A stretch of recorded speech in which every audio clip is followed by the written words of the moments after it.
T-REV, so we'll call him that as well. And he joins us now. Voiceless people get killed for other stupid choices. Standing up for the families that took a loss. This something that we find important. Rep game strong, chest up. Little homie, keep your head up. You can be whatever you want. Get rid of the fake and it will lead up. All my life I strive for greatness. I'm manifesting my time with patience. People try to copy us, but respect is earned. It's not an obligation. I love the fam and they love me back, and that's why I always have the backs. I give a voice to those people who were never given a chance for them slimy cats. When you come here, you ain't a number to me. I really take time to read what I see. Don't forget to lock your doors, cause there's danger all up in these streets. Y'all really put life into the air that I breathe. I really am thankful for all of my peeps.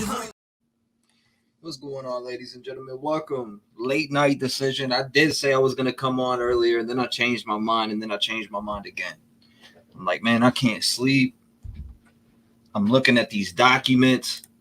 My mind's running in circles and running laps in my mind. But so you got these documents. What's going on, Holla? Regina in the building. Richie, buddy, shout out to you. I appreciate you coming by, my brother. Michelle Mouse in the building. Midwest girl. Make sure you guys hit the like button. All that good shit. I'm going to open the phone lines up. Maybe even bring some people up on panel. I haven't decided yet, but we do know that there's breaking news in the Idaho case. The defense team is trying to get this grand jury indictment thrown out. And I was, looking through these documents, and the more that I look on Twitter and all these different places, it's like you got people that are just standing up, batting for Kohlberger, right? And then you got people that stand by the victims until we find out if Kohlberger is that guy or not. Now, a lot of us think he is. Some of us think he's not. But it's crazy. I say this almost every stream. I see more people advocating for an alleged killer. And if he's proven to not be it, then we will get to that. But I think it's important to be a voice for the voiceless. These are four beautiful souls that are not here no more. So, that it just bothers me. So I figured I need to come on. What's going on? Just watching your replay? Thank you. I appreciate it. I was live for like 5 hours earlier on my second channel. I appreciate you. Thank you. Truth Matters. Yes, the preliminary back. Mom Life 2x2 says, hey, T-REV mods in chat. Hope everyone is having a good evening. Well, I appreciate you coming by. And before we check into some of these videos, I'll give you all a round of applause. Thank you, Kelly. Love you back. But yeah, Wolfpack 420 in the building. Shout out to you. Spark it up, man. Spark it up. Before we jump into a few videos and I open up these phone lines, because I know I guarantee a lot of your minds are going crazy. I was reading this state document, right? It was like the state recognizes that the defendant has a Sixth Amendment constitutional right to call witnesses in his or her defense. It says, it is important to note that the scheduled October 2nd, 2023 jury trial is barely more than 2 months away. It says, if the defense intends to rely on an alibi, it is essential that they be required to provide prompt notice to the state, or so the state can fulfill its obligations under Idaho Code 19-519 to investigate and respond to the notice of alibi. Any further delays will subsequently prejudice the state's rights, similar to the situation in Juarez. The state has no idea how the defendant's notice regarding alibi constitutes an alibi, and as observed above, the state is unable to notice regarding alibi constitutes an alibi, and it observed above again, the state is unable to comply with I.C.R.12.1 in Idaho Code 19-519 because based on the lack of information in this case, so it says based on the lack of information in this case, we don't know how this is an alibi at all. So this is, all right, so just so people, if you don't know what I'm talking about, this is Thompson, the prosecutor, responding back to Ann Taylor. He says the state also notes that as the United States Supreme Court observed in Taylor v. Illinois, I think that's somebody's name, obviously, the ease with which an alibi can be fabricated in the state's interest in protecting itself against an 11th hour defense is both obvious and legitimate. So basically, they're trying, from what I get from reading this statement, is like, why are you guys holding out? You know what I mean? We want to know, before less than 10 days.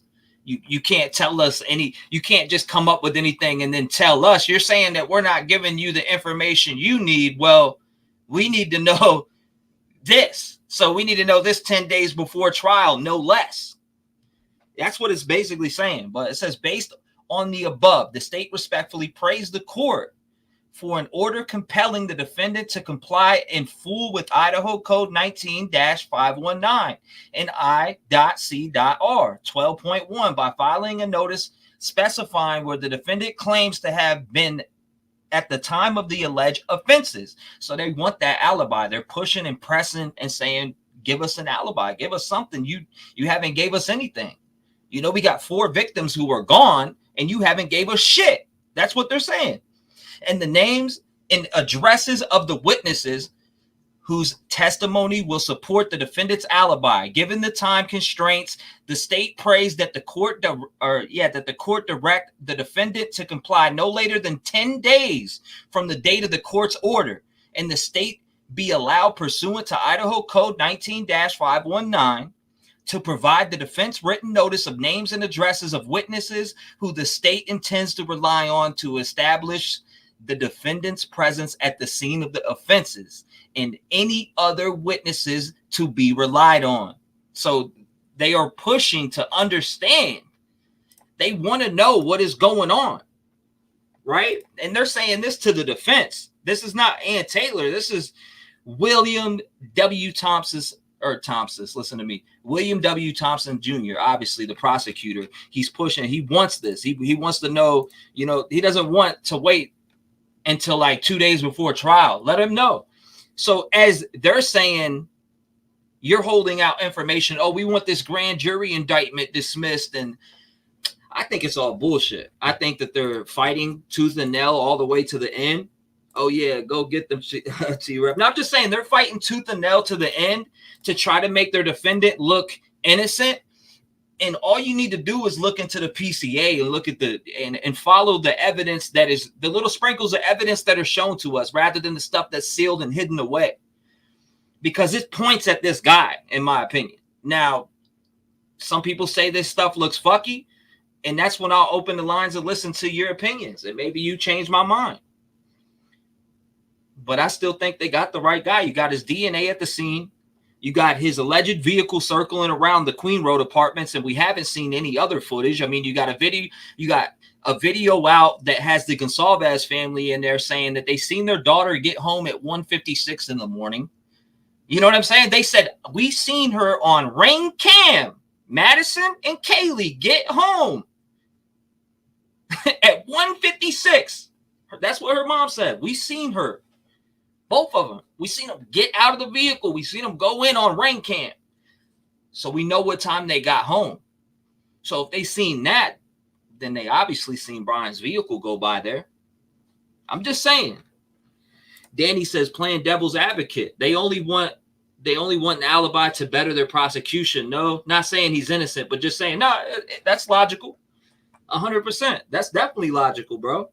Shout out to you, Danny. Appreciate you dropping by, my boy. Meg says, if they are going after the death penalty, they must have some hardcore evidence against them. They have something. There's no way that they're just walking into a death penalty case empty-handed. Yeah, state, put them to death. Put them to death. We have this, and that's it. Put them to death. No. That's not. If they're doing that, then they're dumb. They'll prove they're dumb to me when that happens. But until then, I think they got something. Nancy H says, you can't dismiss a grand jury indictment. The system doesn't work that way. Shout out to Nancy H for the common sense. Shout out to her. T-REV sending you and your family love, hugs, and prayers during this difficult time. Hospice is not the news anyone wants to hear. Well, I got off, live the other night, and I woke up and my dad called me. And I prepared myself for this for a long time, but, he ended up telling me that he signed the papers that day for my grandmother to be on hospice. And it hit me like a ton of bricks. That's why I wrote on the community post that I probably wouldn't be live last night. So I had to take the night off. Like I was crying and just, I was a big ball of mess. And same with this morning when I woke up, I was upset. But I ended up going live on my second channel for about 5 hours and relaxed and stuck it out. And I just, like I said, I prepared myself for this moment for the last 2 to 3 years. I did. I took care of my grandmother for a couple years when I stayed at my dad's just to specifically take care of her. She struggles with Alzheimer's. So I stayed there to look out for her while my dad was at work during the day. So I got to spend a lot of time with her during these hard times. Just Debbie says exactly. Just Junie says BK alibi is ridiculous. He might as well say he was in the damn woods with Carly Russell. The evidence that that should make me laugh. The evidence that we are privy to is the bare minimum. They are only showing us the tip of the iceberg of evidence. That's what I'm feeling. Anyways, you just spoke what I'm feeling. Carlos says, I bet he's on video allegedly. WD Mama 3 says, I think we have only seen a small percentage of what they have against him. I'm thinking the same thing. Delana says indictment is going to stand. I don't think they're going to. I mean, do we think they're going to really dismiss this grand jury indictment? I'll put that up as a poll real quick before I open lines and play these videos that I'm about to play, because I'll be on here for a couple hours tonight, right? Maybe even 3, maybe 4. You never know. You never know. But do you think the defense will get the grand jury indictment dismissed? I want to know that.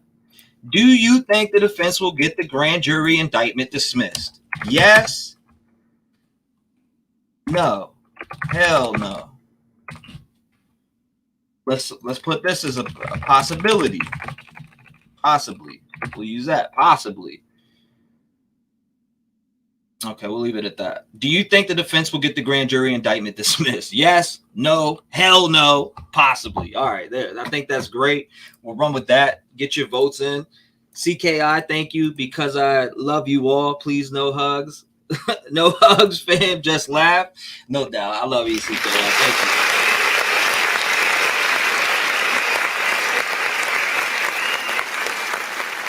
Prayers for you. Thank you, Diane. I appreciate you. Thank you. Thank you, Wino. I appreciate you. Crosshatch says, I have never cried since I was 14. Remember it well. Bullish in Seattle. Blessings to you, T. Thank you. I appreciate you, brother. Just Debbie says you'll always have those memories. Absolutely. I got plenty of great memories with my grandmother, and those will forever live on. And that's all that lives through me. And the reason why I am as patient as I am today and the person I am and have the respect that I do have is the sense that my grandmother beat into me. And that is a fact. My grandmother that's about to pass away very soon is the person who has done the work on me. She reminds me of Grandma Patty. They sound the same. When Grandma Patty calls in, they have the same exact voice. It's actually pretty insane. This sounds like an act of desperation, says Jay. Regina says, no, they cannot dismiss it with this motion. I can already hear it. Are you crazy? JD says, defense playing costly games. Wolfpack, hopefully they have a good view of the license plate difference so they cannot deny it is his car. Yeah, I'm hoping that too. And maybe they do and maybe they don't. We don't know that so far. Hollis says, oh, hell no. Oh, hell no. Rebecca, hey Trev and everyone. What's going on, Rebecca Thompson? Appreciate you coming by. Let's check this video out real quick so I can get you guys on the line. Shout out to my team, News Nation, man. If you didn't know, News Nation. I work for News Nation, and I'm a News Nation anchor. I go by the name of T-REV. I'm just kidding. It's a joke. I see people that say that shit, and I laugh my ass off. I think it's funny as hell. T-REV, I just was almost certain we have the guy, and we've all 11 looking too much in it, huh? So I've been trying to not think my norm left field and focus only on facts, and bam, hit with this ish. I got you. Crying is good for my soul, Hollis. Hannah R. Miss my grandma so much. Yeah, I mean, this right here is just opening it, and it supports what I've been thinking. It's just important for you to be close with your family, closer than I have been anyways. So be close with your family because you never know when it's their last day on this earth. Robert says the defense has been stalling, trolling on social media, and now they want a do-over. Perfectly said. Another document dump in the Idaho student murders case. This one, like so many others, it came as a bit of surprise. A lot of documents tonight, quite a few. I got to shout out to my friend Anna, who always alerts me, my lawyer friend, when these documents come down and then helps me explain them to me, because this one tonight was quite complex. Brian Kohberger's defense team now asking the judge to throw out Kohberger's indictment that was handed up in May by a grand jury. Kohberger's argument is the grand jury was misled as to the standard of proof needed to bring charges. Here to help us navigate this breaking news tonight, criminal defense attorney Mark Garagos. We couldn't have anyone better on than you, Mark. This is amazing to have you tonight. First of all, what does this mean? Brian Kohberger's defense never wanted a grand jury involved in the first place. Now saying the grand jury process was done all wrong. Do they have a point here? Yeah, well, yes. I didn't talk to you about it, but I talked to your better half, Ashley. The idea that they went to a grand jury, I think, took the defense by surprise. You'll remember all the skirmishing about one of the witnesses that was out of state that they wanted to have compelled to the preliminary hearing. Thank you. And they ended up compromising on that and saying they do what was called a deposition in a criminal case, which is not common practice. Here, what they're saying is, look, we not only were not told or given enough advance notice of the fact that they're going to the grand jury, but the standard, meaning the instructions that were read to the grand jury, were wrong. And what do you mean by that? So, I mean, of course, this guy's a defense lawyer, and we'll watch that one too. We'll watch. I actually, it's a great thing you said that. I promise you I have that pulled up right here, right? Boom. I have it right here, so we will watch that. I'm glad you said that because I have it set on deck so we can watch that section of it too. Good evening to you too, Allie. And that was well said. It was nothing half-assed. She said that is so moving to say about all she taught you. It doesn't make you not hurt, but time will help. Energy never stops, T. It just changes forms. Love to you and yours. Thank you. I appreciate that. There are jury instructions that tell you what the standard of proof are or is. In a grand jury or a preliminary hearing, that is what's called a probable cause proceeding. That means, I sometimes joke, does that mean my client is breathing? But the legal definition is there a substantial amount of proof of the crime? Obviously there is, and that it ties to the defendant or the accused. Here they're saying that the standard, like you said, obviously it is, even being a defense lawyer. So I'd love to get this guy on and ask him how he would. I would love to say, how would you prepare for this case? as it was read to the grand jury, and mind you, they've got a court reporter in there that is transcribing everything, and they make the point that the grand jury was misled. Now, that would not necessarily throw out the case.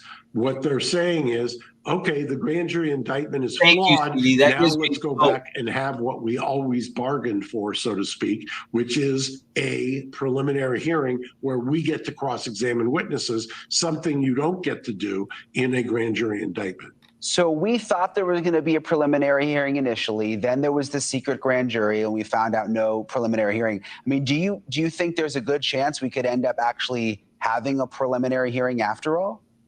I'm always... Somebody just opened the door.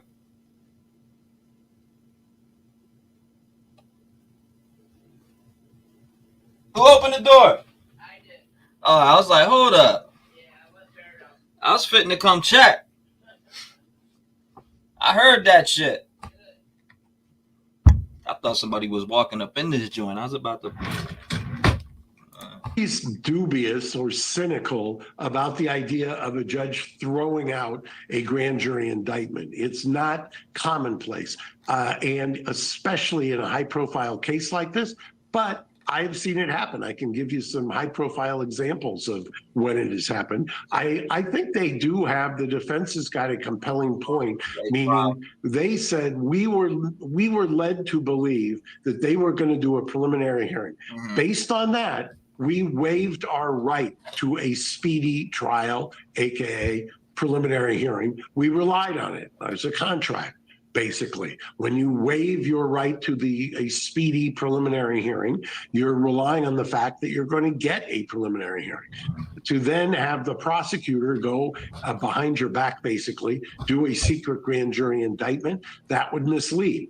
And so if they can show that clearly there's a substantive difference in what the law was that was read to the grand jurors in secret, and they've got the transcript, then a judge has got a real problem. Does he want to force them to go to trial based on an infirm indictment, or is he better off just giving the defense what they want, or she giving the a preliminary hearing? What do you make of this defense team, Mark, based on the filings that you've read, from what you've seen? Obviously, you would know way more than me, but just as a non-lawyer, I mean, they seem pretty slick to me with a lot of these filings. Thank you, Grandma Patty. I always resent when somebody calls a defense lawyer slick. Sorry. I will tell you, my dad's a defense lawyer, by the way, so take it with love. I know you're. Did anybody know that Brian Enton's dad was a defense lawyer? That's the first time I heard him say that. Maybe some of you have, but that's the first time I heard him actually say that. I know who your father is, so I don't take it personally. Okay. I'm just telling you. I think that this team is very skilled in capital defense. I mean, there are a lot of defense lawyers who are very good, but never do a capital case. Capital cases require. Thank you, Larry. I appreciate you. Thank you for watching. Thank you for watching. Sorry. Next, let's watch. Somebody said this one was better. Then I'll open up the lines and let y'all call in. In the case of Brian Kohberger, the man accused Thank you, Larry. of killing 4 Idaho college students, his lawyers now calling for the grand jury indictment to be thrown out altogether. In a just-released motion, Kohberger's attorneys say the grand jury was, quote, misled as to the standard of proof required for an indictment. Prosecutors used a grand jury earlier this year to indict Kohberger instead of what's called a preliminary hearing, where a judge would hear evidence and determine if there's enough case to go to trial. Either one is acceptable under Idaho law. But Kohberger's lawyers argue the grand jury should have been instructed that the standard of proof based on what was presented to them is, quote, beyond a reasonable doubt, meaning a very high standard. But they weren't. They say instead they were given a much lower standard, just, quote, a reasonable ground for believing that a particular individual has committed a certain offense. It makes a huge difference. Now, if true, that would mean the grand jury was told they could indict on a lower standard of proof. Now the defense wants the indictment thrown out or for the judge to order a preliminary hearing. Now, this motion comes just days after Kohberger's defense team filed paperwork saying that if the case does go to trial, they intend to present an alibi. Thank you, Robert. It's a requirement in Idaho to inform the court of that. His attorney writing evidence corroborating Mr. Kohberger being at a location other than the King Road address will be disclosed pursuant to discovery and evidentiary rules, as well as statutory requirements.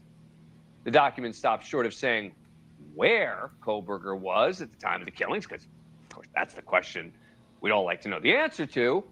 Instead, saying that evidence of an alibi, quote, may be offered through cross-examination of state's witnesses and defense experts. He's facing 4 counts of first-degree murder, stabbing deaths of Madison Mogen, Kaylee Gonsalves, Xana Kernodle, and Ethan Chait. Convicted, he just faced death by firing squad because of a recent change in Idaho state law. Joining us now, Jesse Weber, attorney and host on the Law and Crime Network and a News Nation legal contributor, and Anjanette Levy, a correspondent and host for the Law and Crime Network. Both have been following this case closely. All right, Jesse, let's start with this motion to throw out the case. Yep. Lay out what is the defense's argument. Okay, so it's a really interesting argument. They are looking at a statute that's been on the books in Idaho since the beginning. And what this statute basically says is a grand jury can only come back with an indictment if they look at all of the evidence and, quote, if it would warrant a conviction by a trial jury. And then they go through a long history lesson about what case law says and what statute says. And they say that language means beyond a reasonable doubt. much higher standard. A much higher standard. And they say, listen, if that's the case, and this jury wasn't read the proper standard, it has to be thrown out.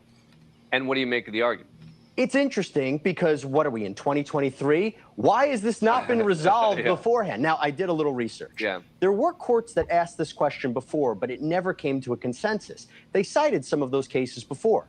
The most interesting argument that they put forward is they cited a statute that was put on the books by the Supreme Court, or was interpreted by the Supreme Court.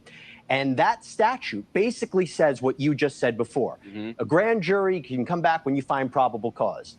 Their argument is that's not valid. You go with the old statute, and they think that trumps it. And Jeanette, I'm going to be asking you about the alibi primarily, but anything you want to add on this breaking news of this motion that was just released?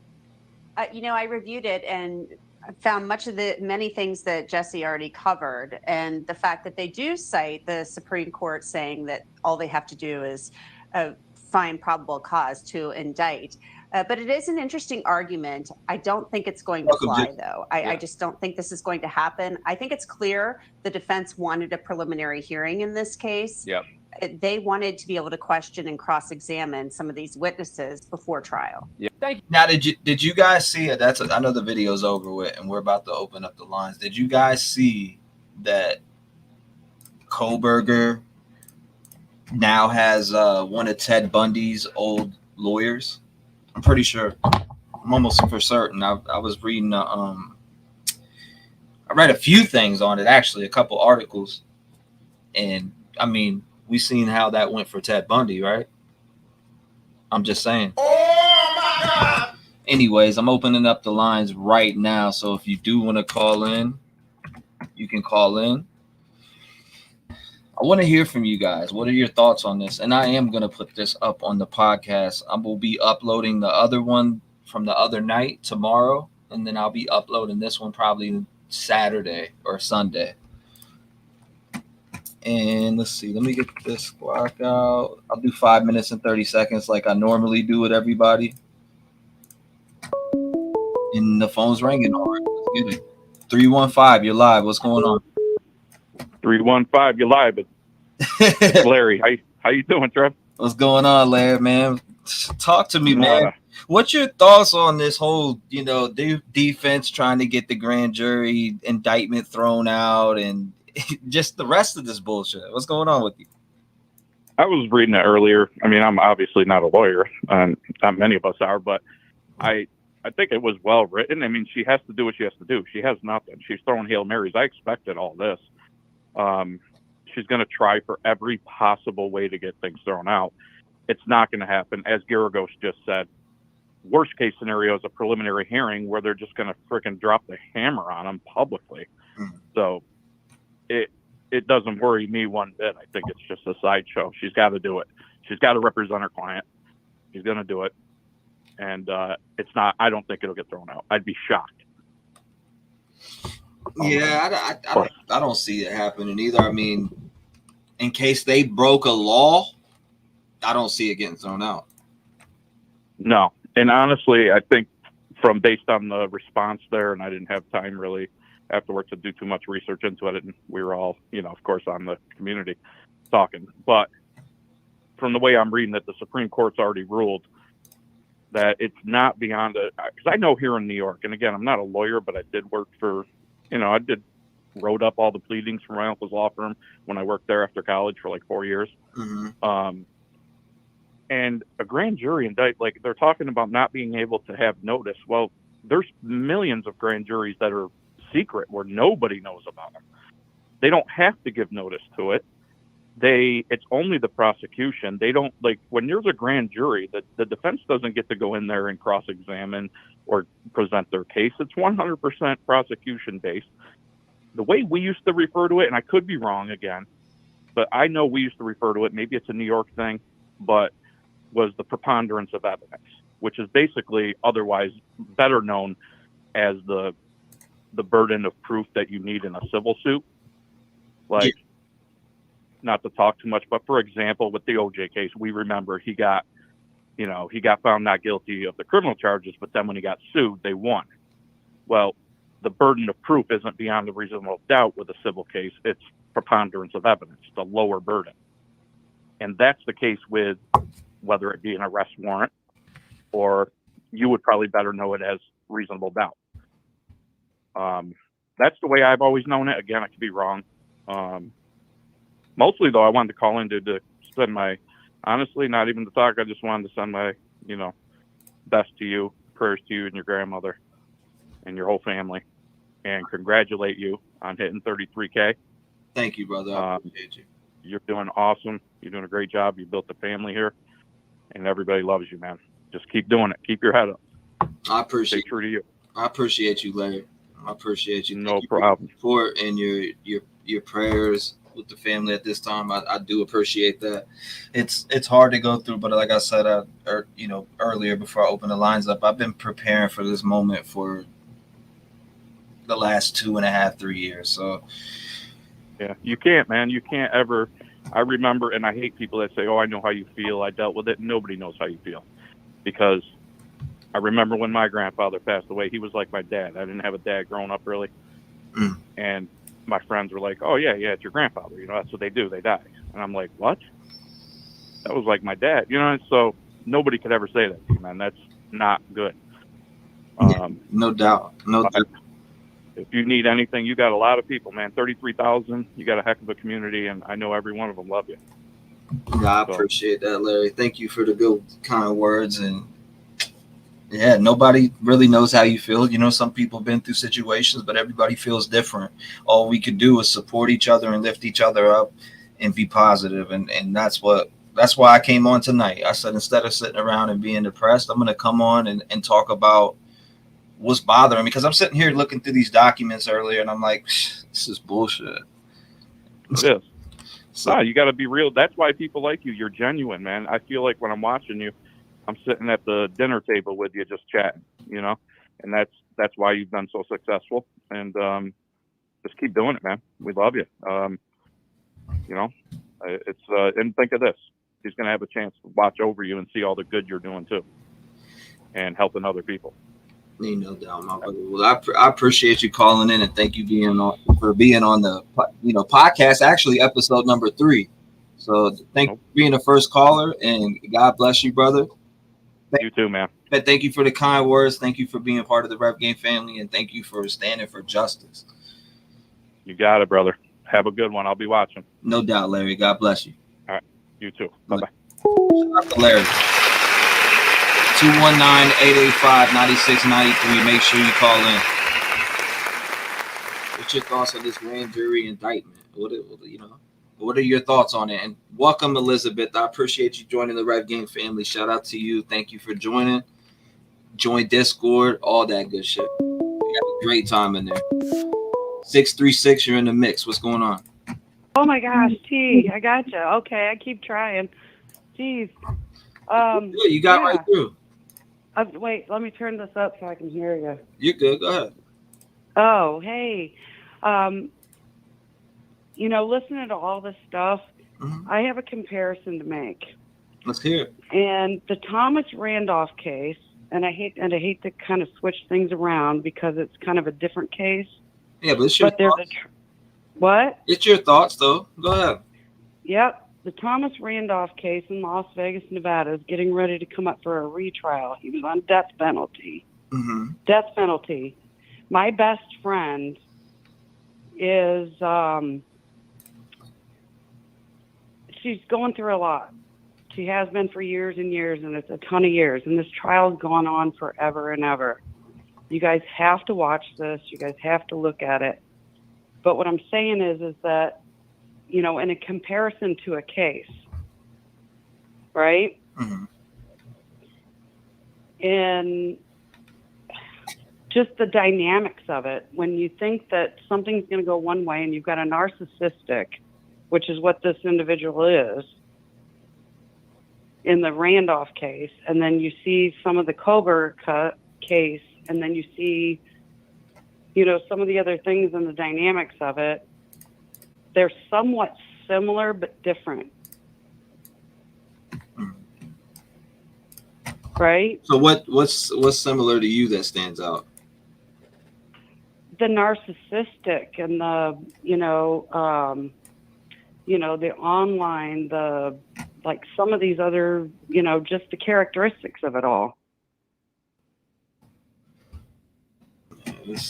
I mean, I don't know much about that case that you're talking about in general, but It's an older case, but it's gone on for 10 years or better.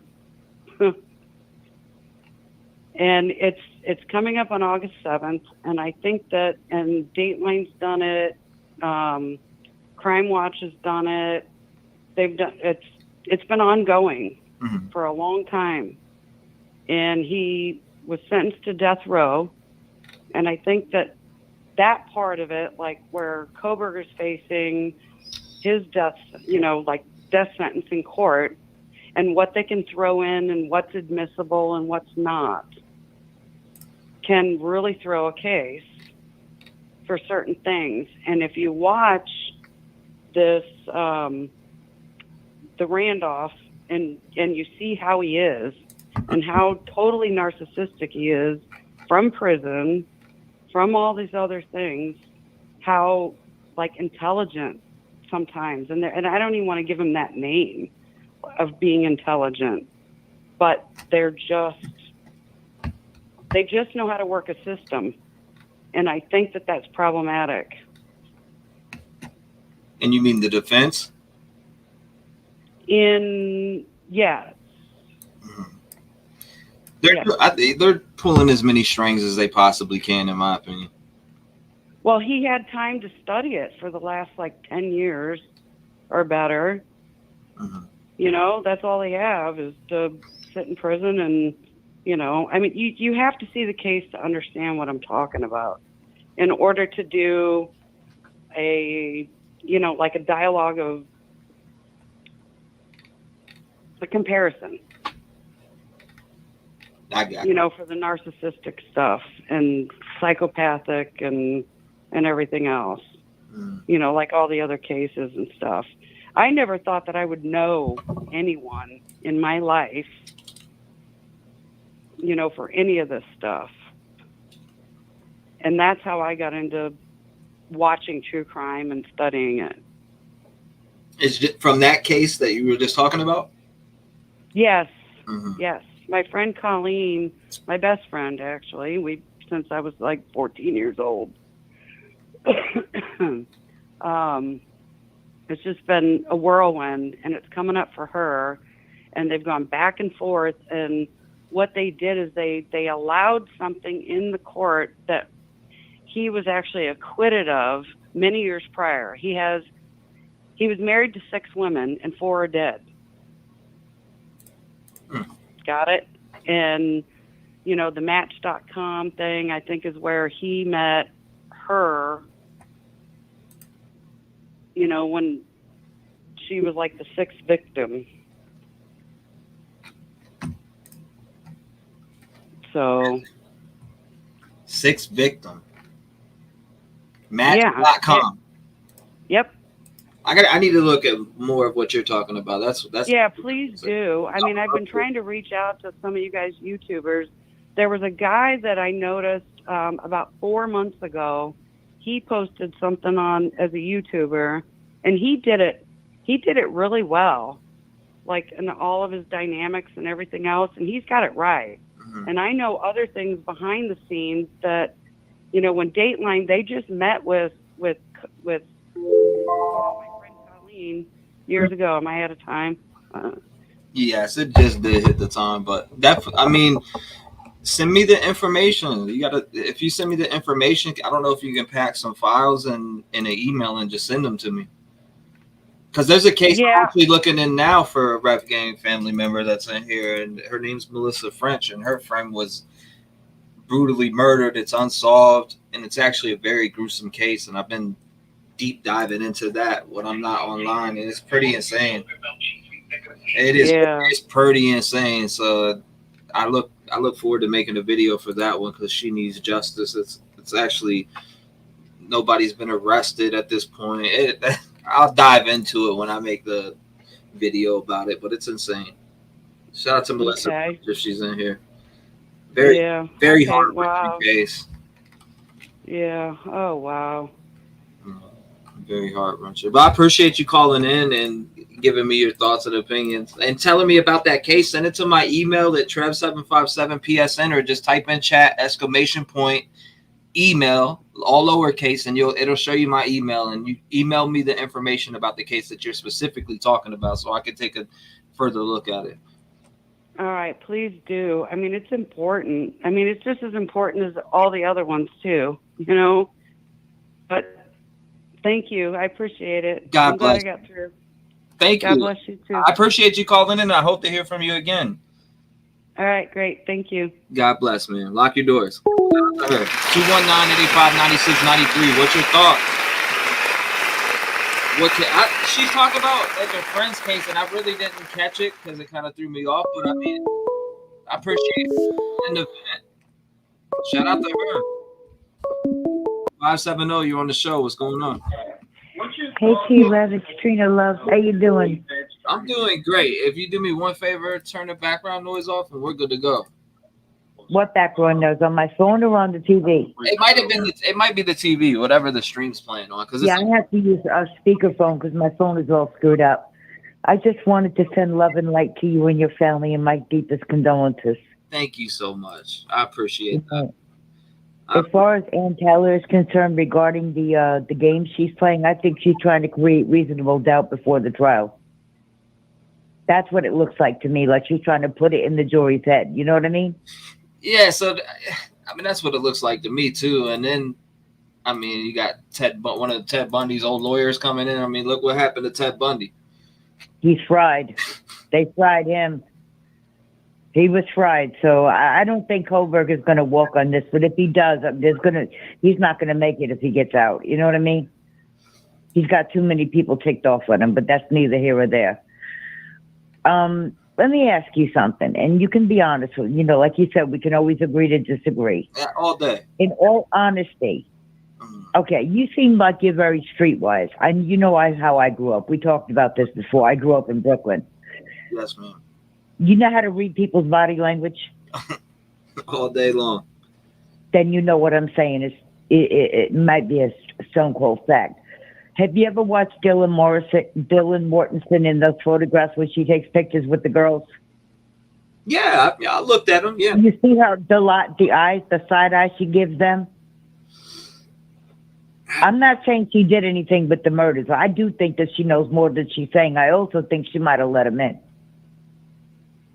I'm just saying, I could be wrong.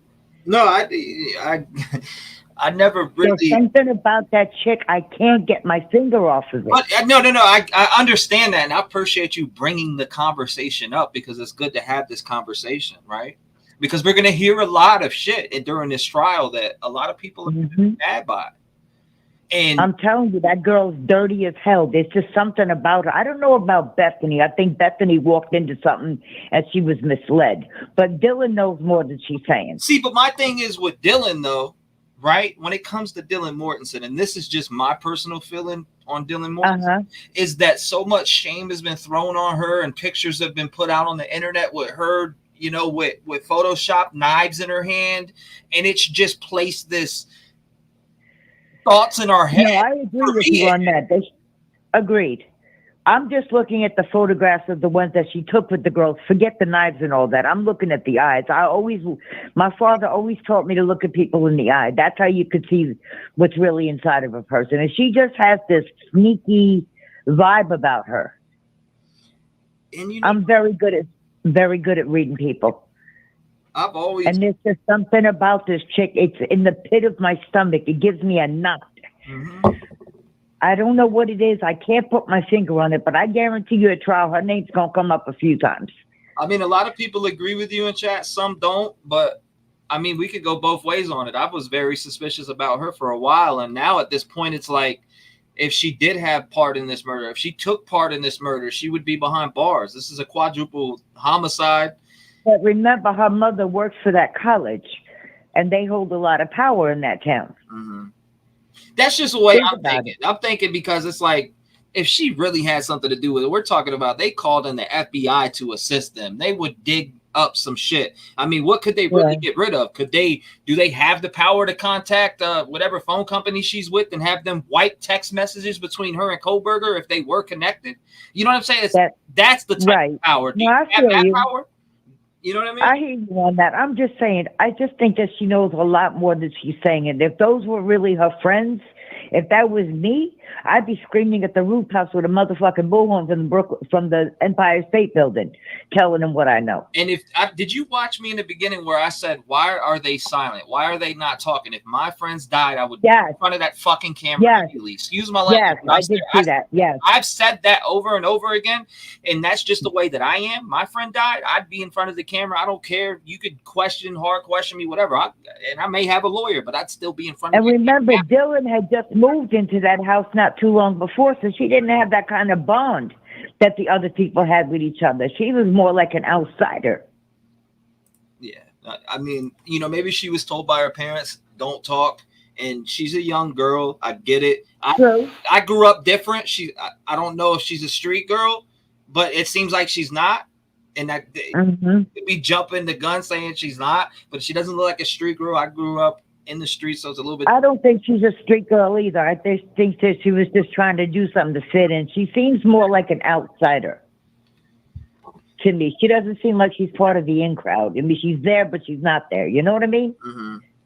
It's kind of like going to a party, you know everybody, but you're not really tight with everybody.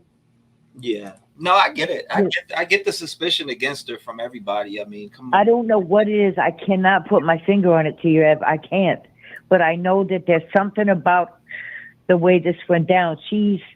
I wouldn't say she had something to do with the murders, but she knows more than she's telling.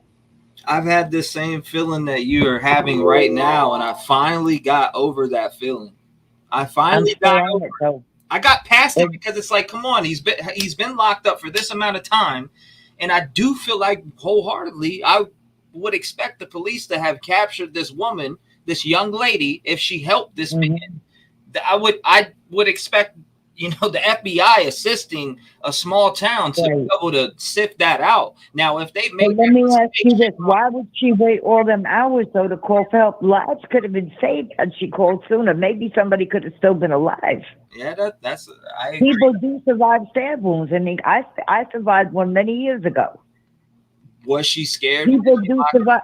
Did she lock? No, I'm sorry. I'm not buying that. If I was scared, I'd be fucking calling for help. I'm sorry. I would too. I'm the same way. I'm the same exact way. I would be screaming for help. And for that, knowing that all them neighbors were there, she could have screamed. She could have done something, anything. Yeah. No, I broke a window to alert a neighbor. There's Ring doorbell cameras. She could have ran to a neighbor. Anything. I mean, hey, look. I'll put it. I don't know. I thought the same way you're thinking right now. I don't know, man. You're thinking right now, right? But I know you're gonna hate me for saying this, but I'm not feeling that. No, why would I hate you for being honest? Come on now. Yeah, I'm like you. I like to keep it 1,000. That's you are being 100% right now. If somebody's mad at that, then oh well. I mean, you're telling me. Well, then they need to get over it. They need to get over it because I have a right to my opinion. You have a right to yours, and we can always agree to disagree. Exactly. And still come out the best of friends. You know. I'll still talk to you next time I'm live, and we'll have a great conversation. We've talking several times. Exactly. You're one of the realest platform people I've ever watched. Well, I appreciate you, and like now, as far as Kohlberger goes, if he had an alibi, he would have been screaming it from the rooftops. The man is facing the death penalty. He don't have an alibi. So his alibi is what we saw on camera with him driving around that house. Well, I appreciate you calling in. Great conversation. I love when people call in that with something that I respectfully disagree I like to talk to people that got common sense, and you got plenty of it. I felt the way you're feeling now months ago, or not even months ago. If I'm wrong, I'll be the first one to write that girl a letter and apologize. I swear to God, I will. Exactly. And you can quote me on that. But if I'm wrong, if I'm right, I won't say I told you so. I'll just go. I agree. You know? I appreciate. I'm gonna call you up and say, "What did I tell you? What did I tell you? What I say?" Well, you know? yes, But ma'am. listen, I won't tie up your line. I know you got a show going on. So I just wanted to show you some love for your family. Thank you so You much. know, I lost my daughter, so I know the pain you're going through. I'm about to go through her birthday in a couple of August 29th, and then her anniversary, September 4th. So I'm feeling your pain. It may be a different type of death, but a loss is a loss. Yeah, absolutely. Thank you. You know, so my prayers are with you and your family. Thank you. God bless you, man. Thank you for You calling. too, sweetheart. Love and light to all of you. Love and light to you too. Lock your doors. Stay safe, and I appreciate. You know it. You do the same. God bless. 619. What's on your mind? Hey, what's up? What's going on? What's on your mind? 619. I just want to call in to say that there's like a lot of things in this case that have like similarities to different cases in the past that were just like big, elaborate, like distractions that were also real, that also involved real people dying, but were like strategically happening at a certain point in like history or the dates or whatever was going on at that time to distract people. Yeah. Do you know what I mean? And like everything about that in this case is like so interesting that no one's. Have you ever like seen that? There's that one guy. It's called like Program to Kill. And this guy, he wrote this book, and it's about how they programmed all these like people to become patsies or to perform things. And there's like a whole like underground like situation going on with like serial killers, like even like John Wayne Gacy, like everybody in that house. He said like there were people who were dumping bodies there. You know what I mean? Like not just John Wayne Gacy, or like how they let Jeffrey Dahmer do a bunch of shit before they actually busted him. Do you know what I mean? How they like, or that one lady serial killer, how she said she knew the FBI was letting her kill people before they busted her. I feel like they let this house go on and on and on and on until they had the perfect like situation where they could create the perfect distraction that's like so interesting, distracting. And then it's in Idaho where they're so ridiculous. Their law enforcement team has like nothing straightforward. They were like blindsided. They don't have like the manpower. They don't have the mental power. Do you know what I mean? They let all these clowns in the community under their noses while they thought they were just like being the cool guys. They have all that film of like Kaylee and all them and the weird cops. They have all that other film of like the people running by in the background. They have that story where they set up cameras. You know what I'm saying? Like that where like there's some research team that has cameras set up. The house has been in and out of with multiple like college people. Do you know what I mean? Owned by people involved in the community, in the college. The law enforcement people were probably tired of those kids over and over again being like, yeah, we know the law. We're going to party here. We're going to sell drugs here. We're going to do whatever. And they were like, well, if we're going to make some money off of some kids, it might as well be these people who got on our nerves. So they let all this fall into place. And then they had this weird O'Brien Kohlberger who comes from this weird family with the sister in the weird horror movie. Do you know how it's just like all too much? He probably has something to do with it, but I'm not saying it's just him. But that's not even the whole point of what I'm saying. I'm just saying like everything's just so creepy that it reminds me of all these other cases where it's just like literally might be some like bigger project where they have been watching people. They surveil everyone. They have everyone's information. They have everyone's Instagram. They have all those girls' information. They know where they live. There's cameras everywhere. Do you know what I'm saying? Yeah. I respectfully disagree, but I get what you're coming from. But don't you think that like this is one of those cases where it's just like everything that's happened, once it's all said and done, we could backtrack it. And it would just turn out to be like some big like patsy scheme for everyone involved. That'd be insane. I'd be mind blown.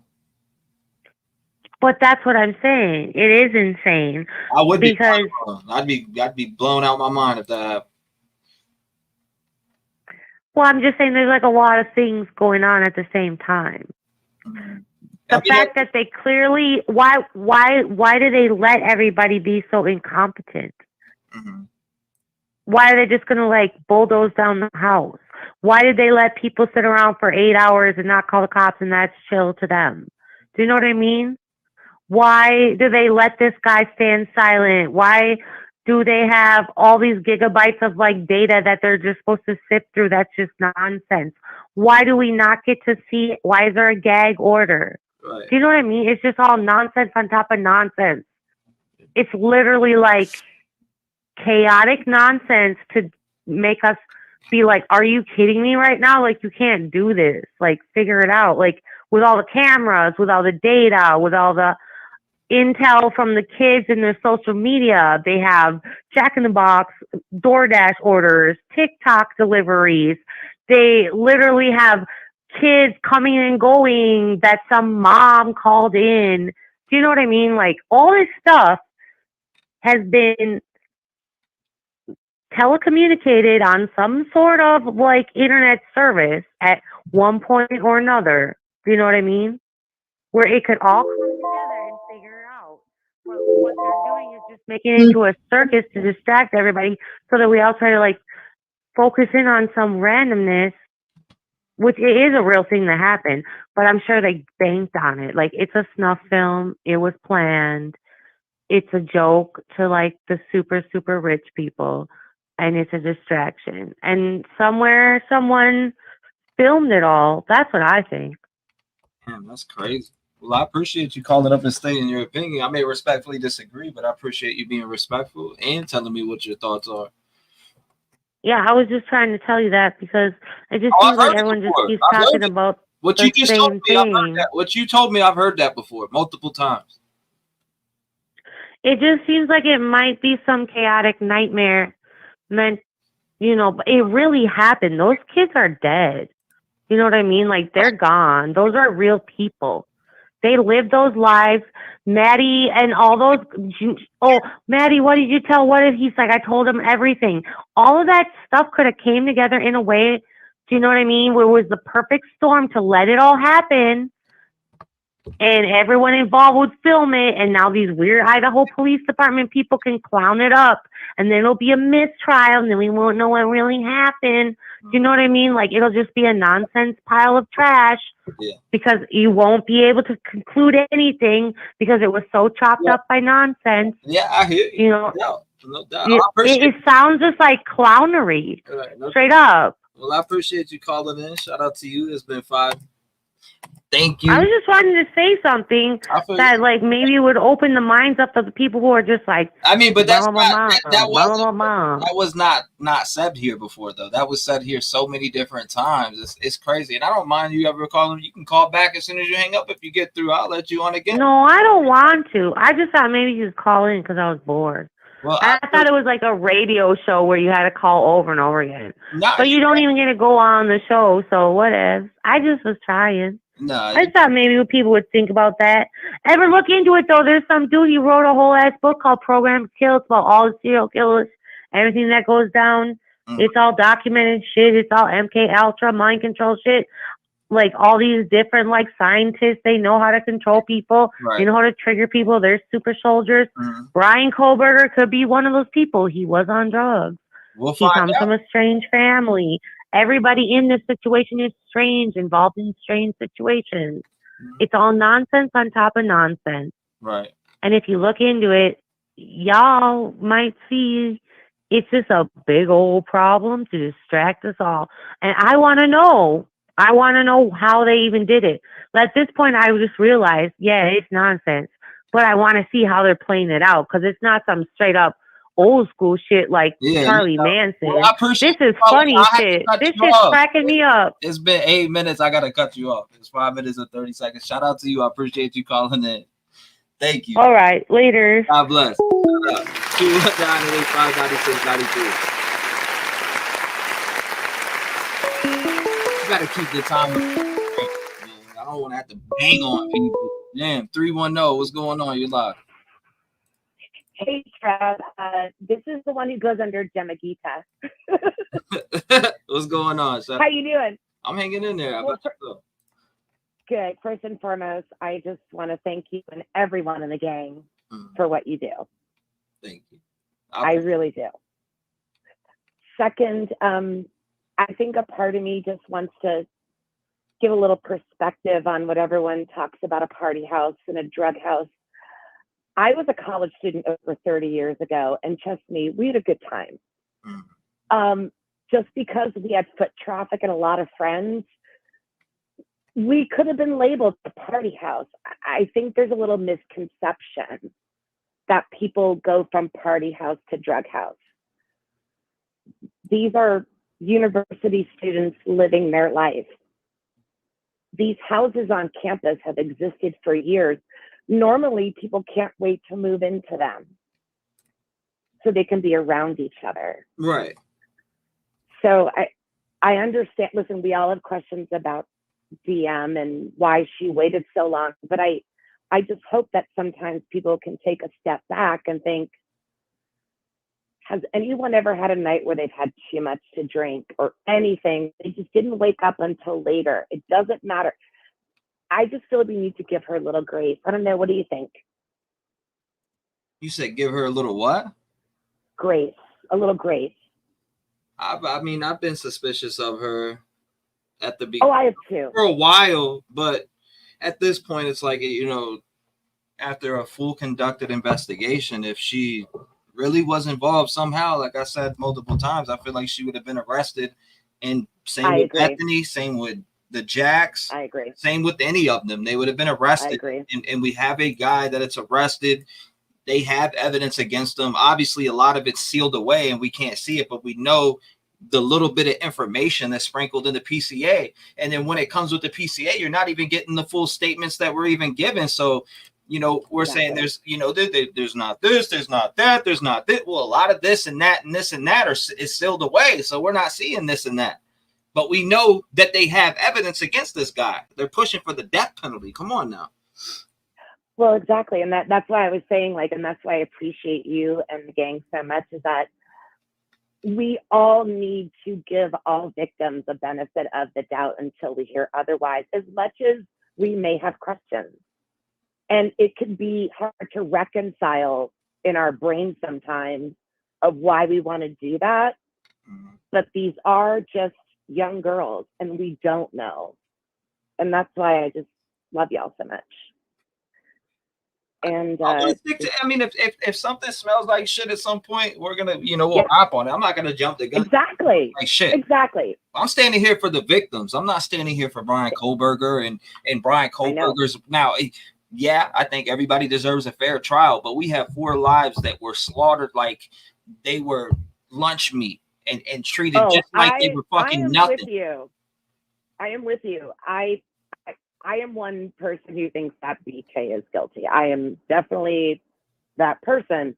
I meant the victims. I meant the other girls who are still alive. I think my heart goes out to them on a different level because it's so easy for women to pick apart other women, especially when they're older, and think of what we could have done when we were younger. And you just have to put yourself back at that age. I'm 51. But you got to put yourself back at that age. And I think that's why I thank you. We just need to give them the benefit of the doubt because we don't know what the other 2 who are still alive either know or went through. But until we do, I do consider them victims. Yeah, I mean, you have to. I mean, I didn't at first, to be honest with you. I'm just going to be totally upfront. I didn't. Of course. I questioned everything. Like a lot of people are still doing now, but it's absolutely, and questioning is okay, victim. And I agree, questioning is okay. Not you, not the gang. Questioning is always okay. Mm-hmm. Judgment and just directed, unjust stuff towards them to me is just not appropriate right now for them. Yeah, who knows what they're going through? You know what I'm saying? Knowing that they were in a house where 4 people lost their lives, 4 people that they know and have pictures with. I agree. I mean, you gotta kind of play that out. And I think we all have to realize is that their parents probably stepped in and said, you're not talking to anyone. So I really think that anyone saying, why haven't we heard from them? I lost my father recently, but if he was still alive, no matter what I got into, he'd say, don't talk to anybody. That's just a parental. I just think we have to look at the big picture and not do a direct attack on why didn't you do this? There's a big picture of concerns of family. Okay, it's time to go. Hi, gang. well, I appreciate you Thanks, calling Trev. in. Thank you for the good conversation, and God bless you, man. Thank Sorry you. about your dad. You say you lost your dad not recently? About 6 months ago, yeah. Yeah, I'm sorry. Alzheimer's sucks, but That's what my grandma's going through right now. She's just on hospice. I seen a picture of her and it broke me to pieces yesterday. But, well, I'll leave you with this. There's a book called The 36-Hour Day. And anyone, you or anyone in the Rev gang, a book called The 36-Hour Day, anyone going through Alzheimer's, because it's about the caretakers too. And it'll help you through your journey. So God bless. Thank you all for always being there for me. well, thank you for recommending that to me. And if you don't, The 36-Hour Day. Please, all right, 36-hour day. I'm writing that down right now. Thank you for letting me know. The 36-hour day. The 36-hour day. Yes. And that's for the family going through it. It helped me a lot. But bless y'all. I know you gotta get to people. I'm out of time. Rev gang, I really do love y'all. And Trev, thank you for everything. I love you back. Thank you. We love you back, obviously. And I hope you have a wonderful night. Lock your doors, stay safe. And thank you for calling in and sharing your opinions and thoughts with us. I will. And I'll be on. So hi y'all. Thank you. Shout out to her. Good phone call. 219-885-9693. Keep it coming. This is going on Spotify. I don't care who calls. 732, what's going on? You're live. Hi, it's Beautiful Messy Boss in the chat. What is going on? How are you? First thoughts to you and your family. Thank you. And you're welcome. Some thoughts on Dylan. First, people are saying, why isn't she saying anything? And we don't know what she's said to the cops, first off, because all we know is what's in the PCA. She's not allowed to talk because she's a witness and she's lawyered up. And if she were to make any statements to media or anyone, even the slightest discrepancy that were to come out, if she made a statement to the media and then to another media and then something slightly different on the stand, she would be impeached. So that's why she's being advised not to speak, because they don't want her to misspeak at all, or even if she makes a statement and she leaves something out and then something additional comes out on stand, they could then later say, well, why didn't you say that before? Why is that just coming out now? Right. And then that hinders the case. So those are main points. Also, then, you know, when the PCA first came out, I was initially like, whoa, what's going on with her? There's something fishy. But then I thought back to when I was closer to her age. When I was 17, I happened to drive through Mercer County Park when Megan Kenka was found. Her body was found from Megan's Law. And of course, this was back before cell phones. And I was driving to stay at my friend's for the night. And I heard it on the radio that that's what the police activity was. And I went into shock. And I couldn't remember how to get to my friend's house. I couldn't I stopped at a payphone that I saw to try to call my friend to get directions. Couldn't remember my friend's number. Couldn't remember my own phone number. All I could remember was to get in my car and how to get to my house. When I got home, my parents were like, "What are you doing here?" And all I could say was, "They found Megan Kanka." And I got lost. And I didn't really get lost. I just forgot everything except how to get home. And my parents had to call my friend's mom to tell her I wasn't coming.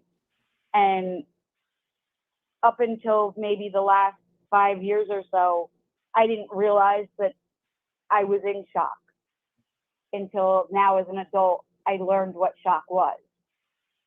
So just looking at, and of course, my experience was nowhere near as traumatic as what Dylan saw and heard.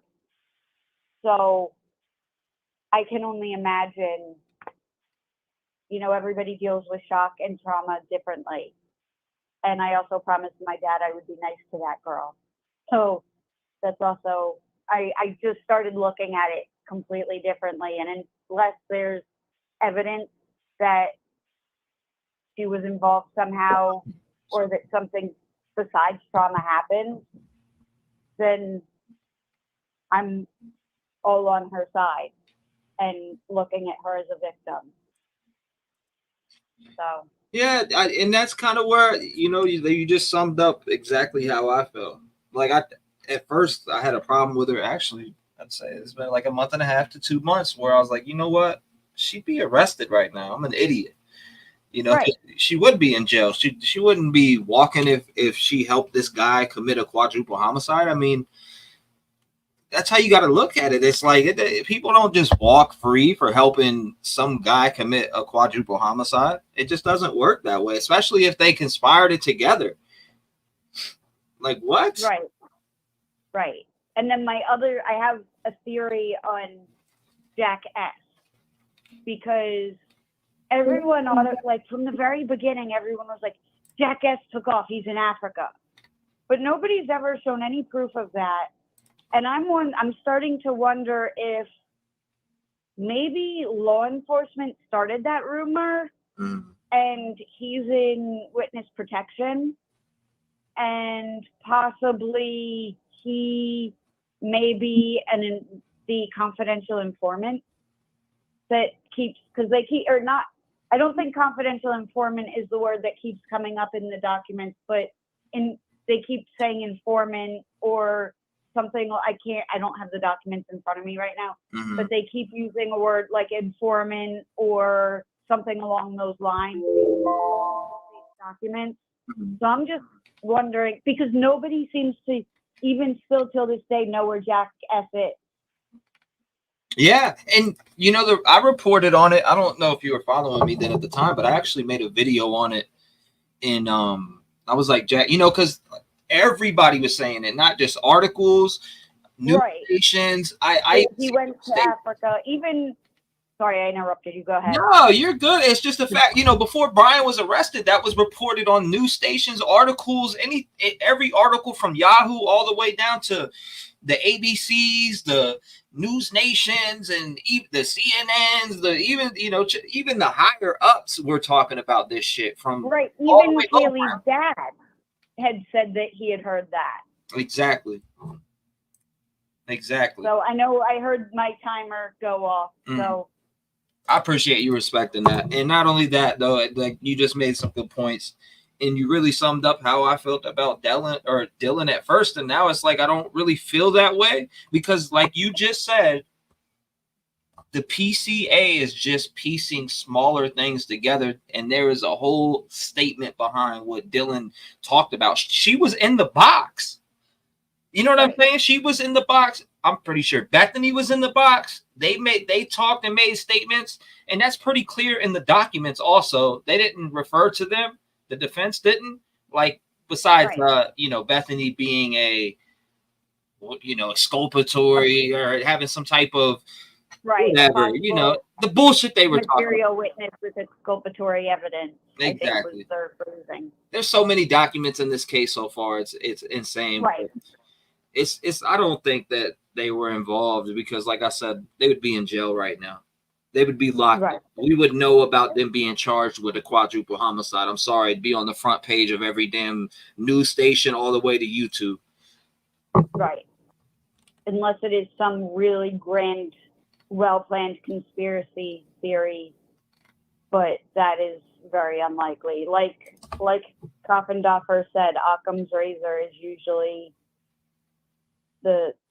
which is the simplest explanation, is usually the explanation that is the one that pans out to be true. And I talked to, I actually was talking to her about a specific someone that's been online lately, and I won't even get. I may message you on Twitter and tell you about it, but all right, we're digging up. Interested to know. We're digging up some shit on somebody who just won't disappear from YouTube. That is just uncertain. So I actually got with Jennifer on that, and we're finding out some stuff. So I'll keep everybody updated because I'm gonna be making a video on it. But shout out to you, beautiful message. Well, I appreciate you calling in. Thank you for having a voice in the community, and thank you for being a part of the Rev Game family. Thank you for listening. Take care. Absolutely. God bless you. Lock your doors. You too. Lock your doors. Bye. Shout out to her. I appreciate it. 219-885-9693. Make sure you call in. Do you think that this grand jury indictment should be dismissed? Thank you, Boston Hippie. Just got here, and I'm sorry about your grandma. Thank you. I appreciate that. I appreciate all the prayers in chat. But do you guys think that the grand jury indictment is going to be dismissed? What does that mean if it is dismissed? What happens? 740, you're on the show. Hey, T-REV. Hey, what's going on? It's Courtney. Courtney, what's going on? Glad to hear from you. What's your thoughts on, all the new documents that dropped, the grand jury trying to get this indictment dismissed? What does it mean if it is dismissed? I don't know. What's your thoughts? I just think the same thing that I've been saying since the last time I called, that Ann Taylor just wants the kitchen sink. She's been really trying to. They want to cross-examine the jurors. They want to cross-examine the roommates. I think they're just trying to find a way and to be able to do that because the preliminary would allow them to do that. You know what I'm saying? Yeah. And plus it would give Brian Kohberger more time to come up with the alibi, especially if he gets to cross-examine the jurors and the roommates, whatever witnesses they have. I just think they're reaching for everything that they possibly can reach for right now. But if they do get it, if they say somehow they get the grand jury indictment dismissed, which I don't think is going to happen, but what would happen if they did somehow because they found a little loophole or something, something that they broke just a tad bit? Well, the thing that sticks out to me is that whole new document is like a history lesson, And when Shannon Gray went up in front of him for the parents asking them to lift the gag order, the judge straight up told him, he was like, Shannon Gray said, that's violating this amendment right and this amendment right. And the judge straight up said, those amendment rights were written at a different time than what we are in now with all this media and all that. And I just hope that the judge keeps that same energy. Why are you talking about 1684 when we're in 2023? I don't know. Did you read the new documents? How far back they went? They were even talking about England. I was looking in these documents. That's the reason why I went live tonight. It's a snooze fest, but I didn't pay attention in history, and when I was reading those, I'm like, damn, this is a whole history lesson on Idaho. I was just sitting back, morning, thinking about my grandma, and then I'm just reading these documents. I just started getting mad. I'm like, Man, these I feel like they're reaching, but that's my opinion, and other people may have different opinions on it, but I feel like they're reaching big time. Like, Yeah, I'm where's sorry the to hear alibi? about your grandmother. I appreciate that, Courtney. I lost my grandfather in February. He was starting to show signs of Alzheimer's, but he had passed quickly because he had pancreatic cancer. And the only thing he wanted was a damn Pepsi, and he was just eating like broccoli soup every day. So I took him a Pepsi. I didn't know if he wanted Diet Pepsi or regular Pepsi, and it was just so funny seeing how he acted with that Pepsi. But yeah, that was a shock phase for me too, you know. I actually like watched him take his last breath, and everybody was like losing it and crying, and I'm like, is something wrong with me? Like, why am I not crying? And then like it didn't hit me until I was like by myself, you know, and then it just like hit me hard, like, oh man, I really did just see him do that pass, you know. Yeah. So I'm sorry. I appreciate it. I prepared myself for this though. I prepared, and I got to spend a lot of time with her, so I don't feel like Well, that's good. I mean, everything that you had with her, you can just hold on forever, you know, pass it down, teach other people. Just everything that she taught you. That's a fact. She taught me a lot. I'll tell you that much. She beat some sense into my ass when I was younger. I know, that's right. I lived with my grandma when I was a kid. She would whip my brother's ass, but I could tell you something, I never got whipped. I knew better. But all right. I love you, brother. I love you back, Courtney. Thank you for calling in. I appreciate you. Mm-hmm. God bless you. Lock your doors. And you know the deal. Shout out to her. 985-96-93. I was reading somebody's comment. Where'd it go? It shifted on me. He had 8 months to decide on the alibi, even longer if it was premeditated, and if innocent, he still sat in jail for 7. Plenty of time. He doesn't alibi. Absolutely doesn't. 757 sent from heaven. What's going on? You live. Hey, T-REV. What's going on, Donna? Not much. How you doing? I'm hanging in there. Just thinking about these documents, these new documents that I was looking at. Well, I haven't gotten to read the whole thing, but when I was just listening to, talking about overturning the grand jury's decision on that indictment, from what I read about that, to me, it's one of those cases that they have to, the grand jury found, probable cause to do that indictment. I think you would really have to have something big to overturn that. Because if they gathered together, looked at the evidence, and decided without reasonable doubt, that they could indict him, they would have to show something significant to have that overturned. I just can't see it happening.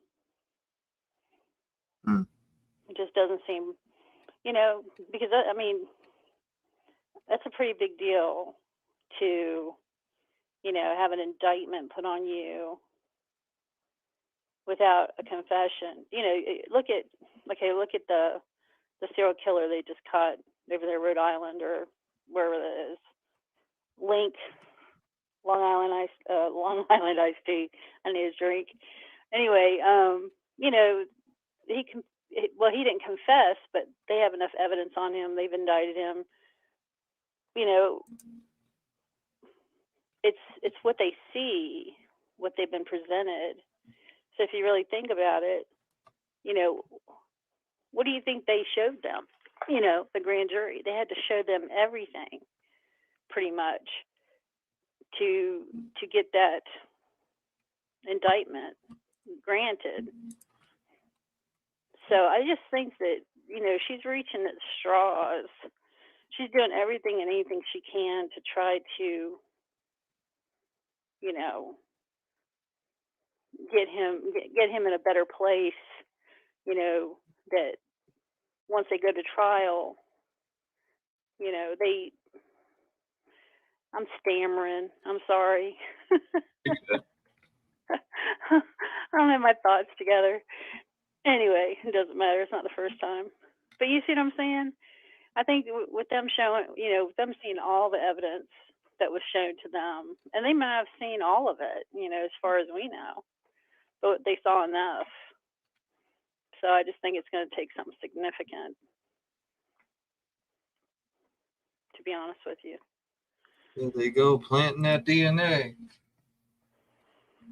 Well, you know, I'm kind of curious with that DNA because, you know, I don't know. I mean, DNA is just one of those things that, you know, sometimes you read about it and it says, you know, it's not one of those things that's like locked down.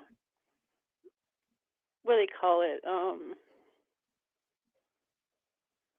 Shit, T-REV, I'm sorry. My brain's not working.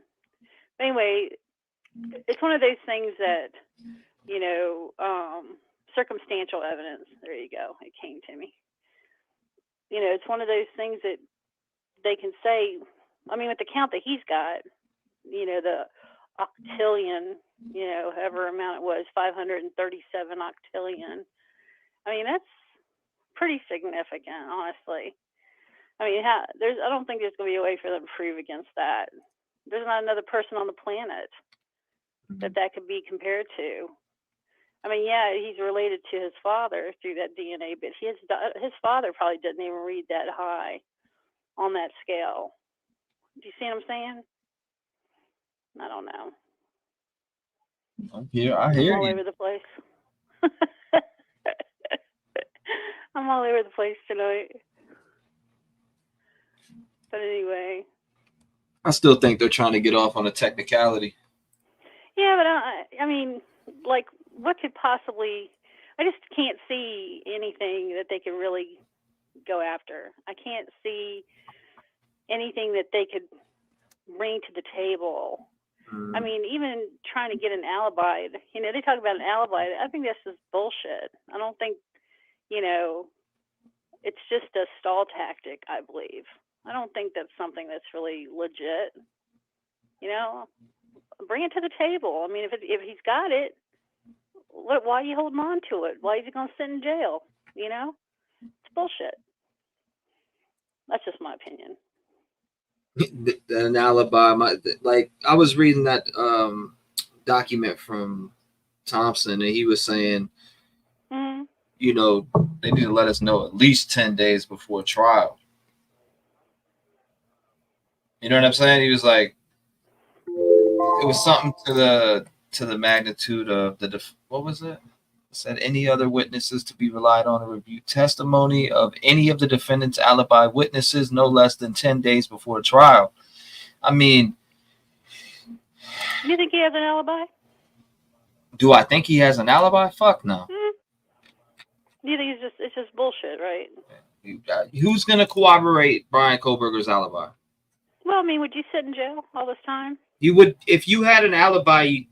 They check alibis at the beginning. If you had an alibi, you would have forfeited over. Who are you gonna get? And now you're in custody, where every call, anybody you hit up, is tracked by the facility. So you can't. It's not like you can create one in case you already created one while you were free. Well, if it was me from the beginning, I would be saying, you know, this is where I was. You can you can talk to this person. This is the time I was there. But who's gonna corroborate his alibi? Who could he have called to say, "Hey, I committed these homicides. Can you say that I was here at this time?"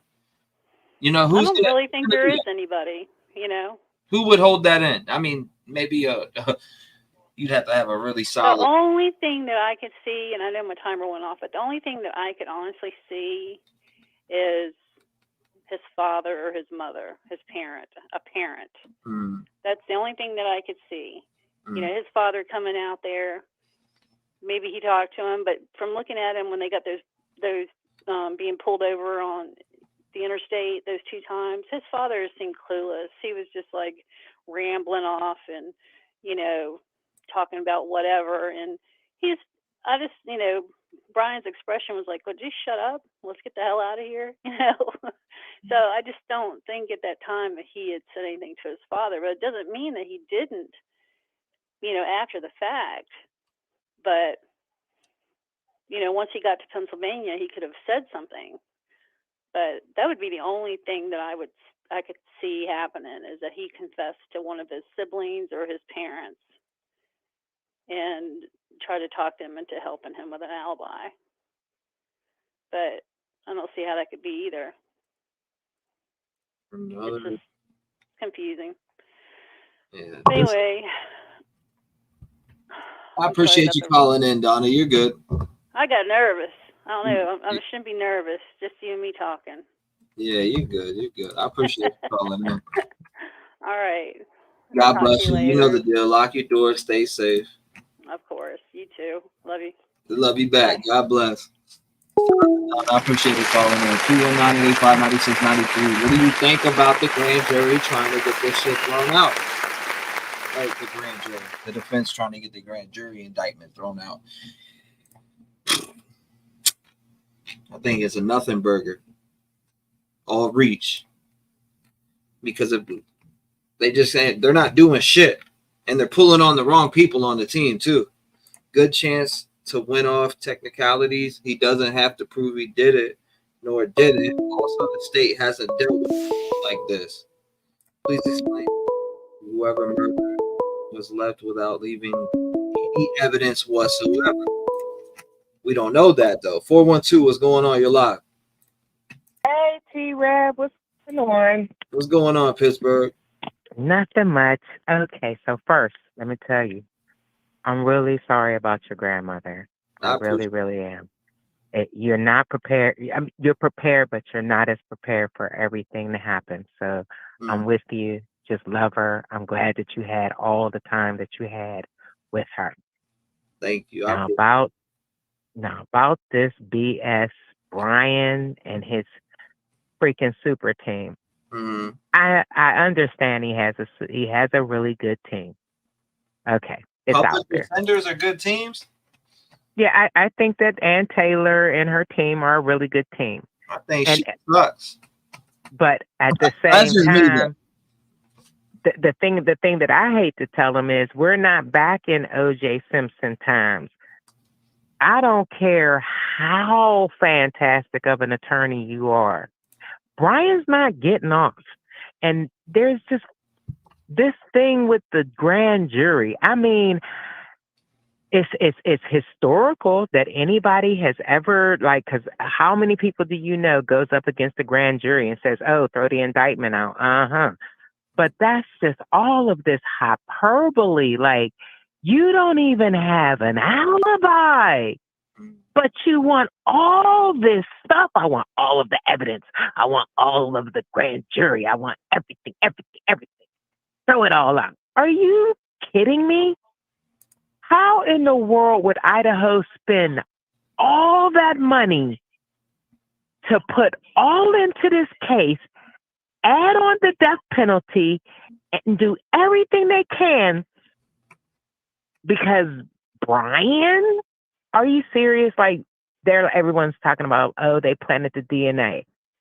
For Brian? I mean, I'm sorry, but I hate to tell that dude, you're not that famous, you're not that great, and I can't wait to see how Santa Claus and them just basically crush your dreams at court. It's just insanity to me. I'm like, can we please just go to court? I mean, we too have been waiting for the evidence too. You know, we bypassed the preliminary. We got to the grand jury. We're sitting around here waiting, arguing with Brian about very petty, inconceivable. Like there is no way around it. You know what I mean? Like, I get trying to get off on a technicality, but you can't get off on a technicality when the city chose to hurry up and call everyone in. So now you have at least 3 agencies involved. So now you can't even say, oh, you planted this. Oh, you put this on. Oh, you just went after Brian Kohlberger. Like, no, none of that happened. They was probably shocked to see Brian. And I see that the prosecution and the judge, to some degree, seem to be like, oh, because he's a PhD criminologist, we're going to make sure that he has the time and that. No, treat him like you treat every other man and just the grand jury was done. That's it. You're not getting off. No, you can't have no more. No, you can't have the DNA. No other courts in America has ever given up the original DNA, genealogical DNA ever. Like, so why would Idaho suddenly stick their heads out and be the ones to say, oh, we'll give you everything we've ever gotten about the DNA genealogy, or however you say it? No, it's like they're asking for things that have never been asked for or rarely been asked for, saying things like, and I know it's all Brian. It's got to be all Brian. These are like, how do you say, like, they're like childish. It's like childish behavior, like childish, silly, just trying to find the old school way of trying to get out of something. But you can't get out of cash. You can't get out of Burla. You can't get out of any of that. And we're going to get to that. But it's very, very, very, very frustrating watching them play these court games that have not been played in, if ever, in a very long time. So it's just very frustrating to me. Very frustrating. It's insanity. I don't get it. Let's just get to court. Let's just get it done. I don't see how they think they're going to get off or why they would do it, but I guess Brian really is the head of the whole occasion. So it's just too much for me, honestly. Thank you. They ain't getting off shit. I'd be surprised. Huh? I'd be surprised. The dude can't even give an alibi like a normal person can. You know, like they ask them for one, you're gonna ask for a delay for the alibi. That just showed that speaks. Get to the alibi time and say, oh, we'll give you the alibi whenever, y'all go to court. Really? You ask for a delay to say that? How dare you? How dare you say that to us? And they're pushing off this damn shit because they don't have one. But honestly, I do believe that the reason why they're trying to do it like this is because the minute that courtroom opens, the minute they start pushing out evidence, it's over for him. So we got to stop it before it even gets to court, before it even gets to that area. We got to get it from the very beginning, because whatever it is that the prosecution has, it even outweighs the knife sheath. So at this point, I'm just like, come on, man. Let's just watch this. Let's just get what we need to get with, It's just frustrating. I'm blown away by the Nothing Burger documents that dropped.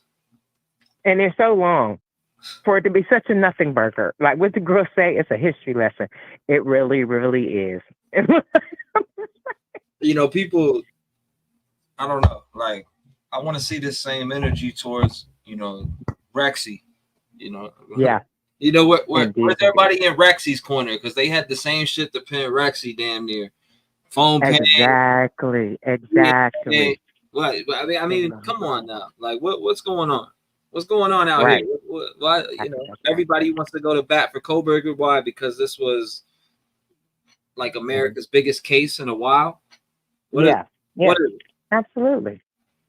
Because I don't see, I'm not seeing no red flags like these. I see people that build these red flags, and it's like, what Where? Show me in the paperwork where these red flags are. You are taking a scenario and creating it and stretching that scenario and reaching. Yeah, a lot of reaching in this case. A lot of reaching in this case. It makes no sense that you have this much reach when they, I mean, the people, like, they have such.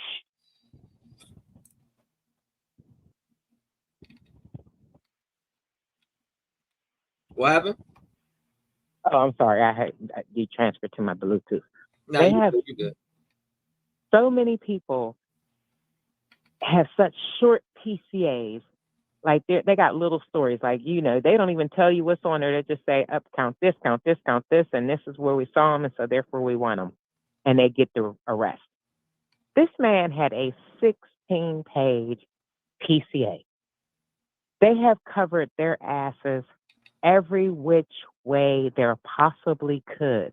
So how do you turn around and decide that everything that the prosecution has done is just a nothing? It's got to be Brent.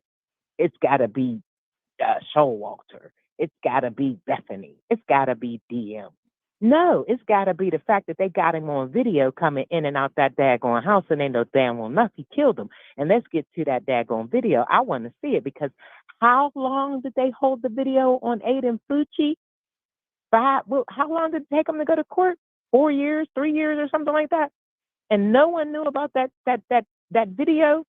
And then all of a sudden it was on. I was like, oh, well, you know, no wonder he pled guilty, because he's the video. So at this point, the only definite evidence against Koberger is the touch DNA on the knife and the sheath, but they're counting out the rain cam, they're counting out the audio, they're counting out the video footage that we don't know about. They're counting out the 5 cameras in WSU, the Linda Lane footage, which, you know, we could throw the Linda Lane footage out. But if you go and listen to Chronicle Olivia's, again, I've been saying this like the last couple streams ever since I heard Kaylee's mom specifically say we watched them get home on Ring video at 1:56. I'm telling you, this. That's all I needed to hear. What you hear? You Okay. watched them get home at 1:56. Okay, so you watched this dude's car circled around the house. Okay. Exactly. Okay. Exactly.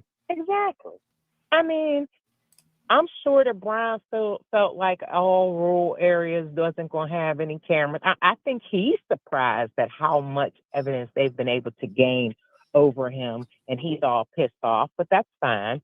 I want them to show him what a rural area can do, because that's just ridiculous that he thinks there's no cameras, that there's no burglar report. Oh, he can get it thrown out. He can't wait to be exonerated. Brian.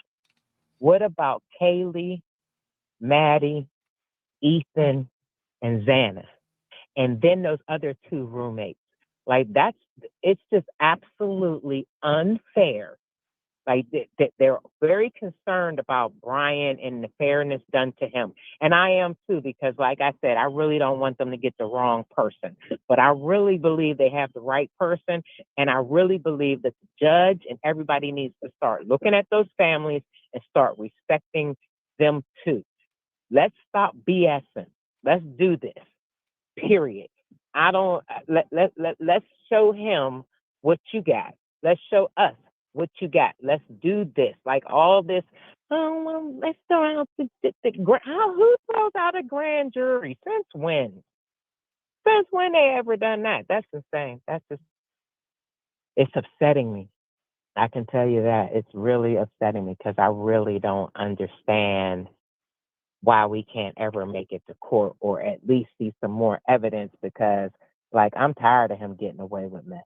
I really, really am. I am sick and tired of Brian and his antics, and Ann Taylor. I think it's funny. I think it's funny when people go, man, I can't believe y'all think he's guilty based off media. No, I think he's guilty based off documents and based off of what I've seen with my own eyes on some leaked footage and his DNA at the scene. and a lot of different other stuff. Like I said, the documents. Go look in those documents, and who does it point to? Whose DNA is at that scene? Whose car is circling the Linda Lane apartment that looks white when he pulls in at 406, and then he swings back around again and speeds up, and then you hear the car speed off. And if that's the real footage, it sounds pretty legit, and it lines up with the timing in the PCA that a vehicle speeds off from the scene. Sorry, but that's what I rock with. I'm going based off documents. I don't give a fuck about what the media has to say. I don't really care what I will watch them. I will listen, but I am not going based off no media. I go based off of what is in these court documents, and the court documents right now to me is pointing to Brian Kohlberger, and it's up to the defense to prove that he didn't do it. And it's as simple as that. Right. Exactly. And that's exactly how I feel. I don't understand why we can't just go to court. Let's just do this. I know it's quote unquote standard that, you just don't, you gotta fight everything, I guess. But at the same time, it just burns my damn cookies. I'm sorry. It just burns me up that I gotta wait for some more stuff to argue with Brian about this. I mean, the same people that say this shit is the same people that listen to WSU Kim, and literally her lies of Xana's fingers were cut off, and this was going on, and this was going on, and this was going on, and Xana was pregnant. Well, if Xana was pregnant, there would be a fifth, victim in this, murder. I mean, you really believe in this woman? I've done released the friggin' email. Like, are you kidding me? If Xana was pregnant, like she claimed, there would be a fifth body count when it comes to this. So it would be past the quadruple homicide if one of them were pregnant.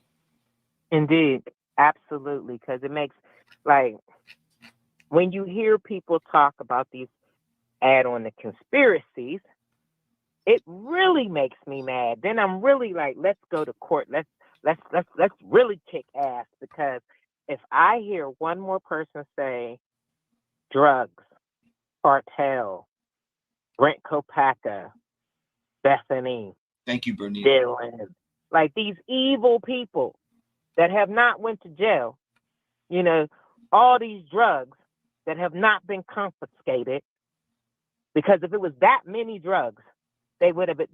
Anyway, I don't even want to talk. I don't even want to go down that route. All I'm saying is they just need to really, it's getting ridiculous. I mean, you got Rex and they didn't even need as much evidence as they got on him as they got on Brian right now. They just hurried up and pulled him up because they wasn't sure if he was going to try it again.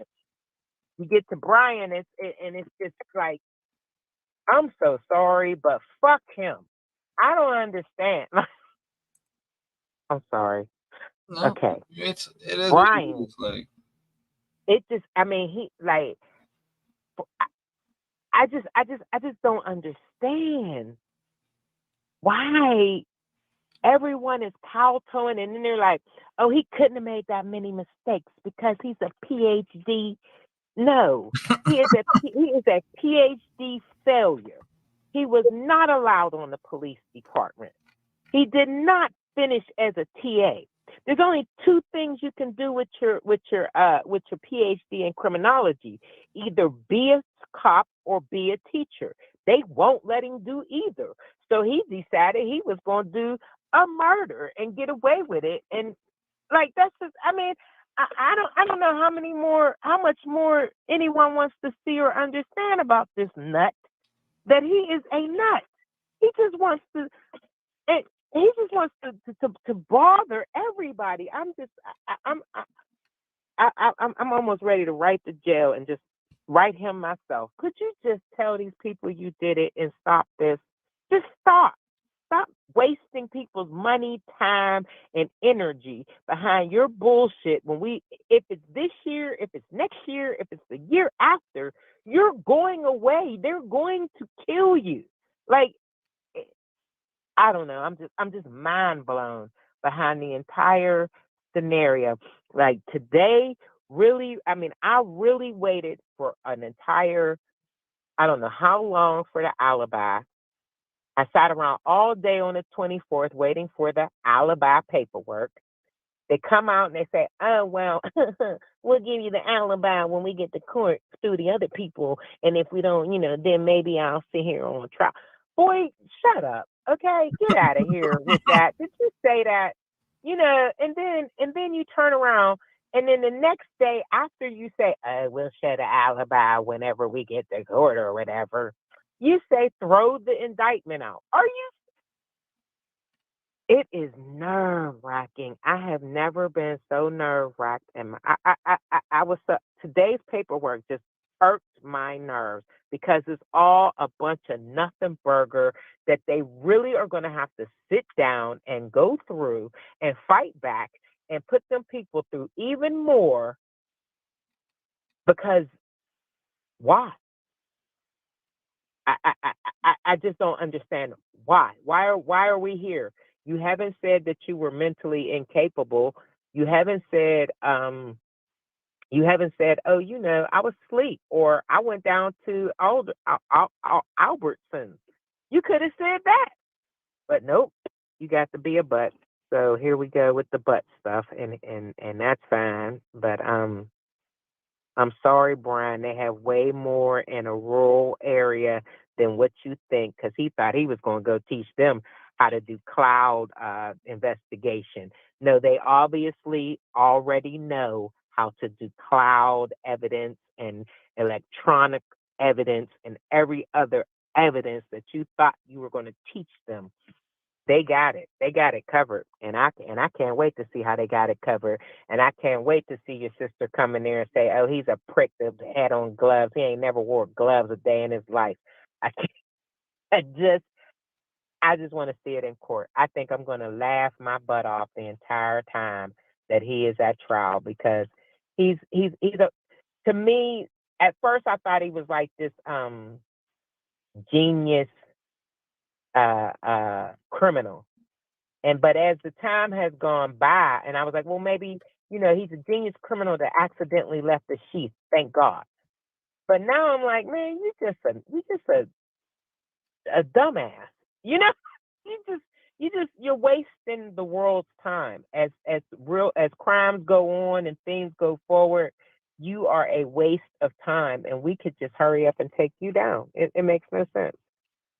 And I really believe that the Linda Lane footage is the real footage.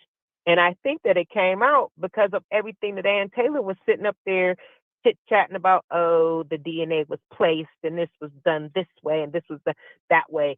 Mighty funny that the next day they came out with all that, with the Linda Lane footage.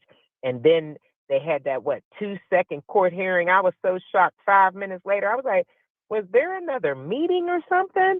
And then they had court today. And I knew they had court today, but they had court today. I'm serious. Like, I kept saying, no, I think they got court July 27th. But everybody was like, no, there's no court. No, there was court. There was definitely court. And I just wait. I'll just wait very patiently for the burial because I really believe there's going to be a burial.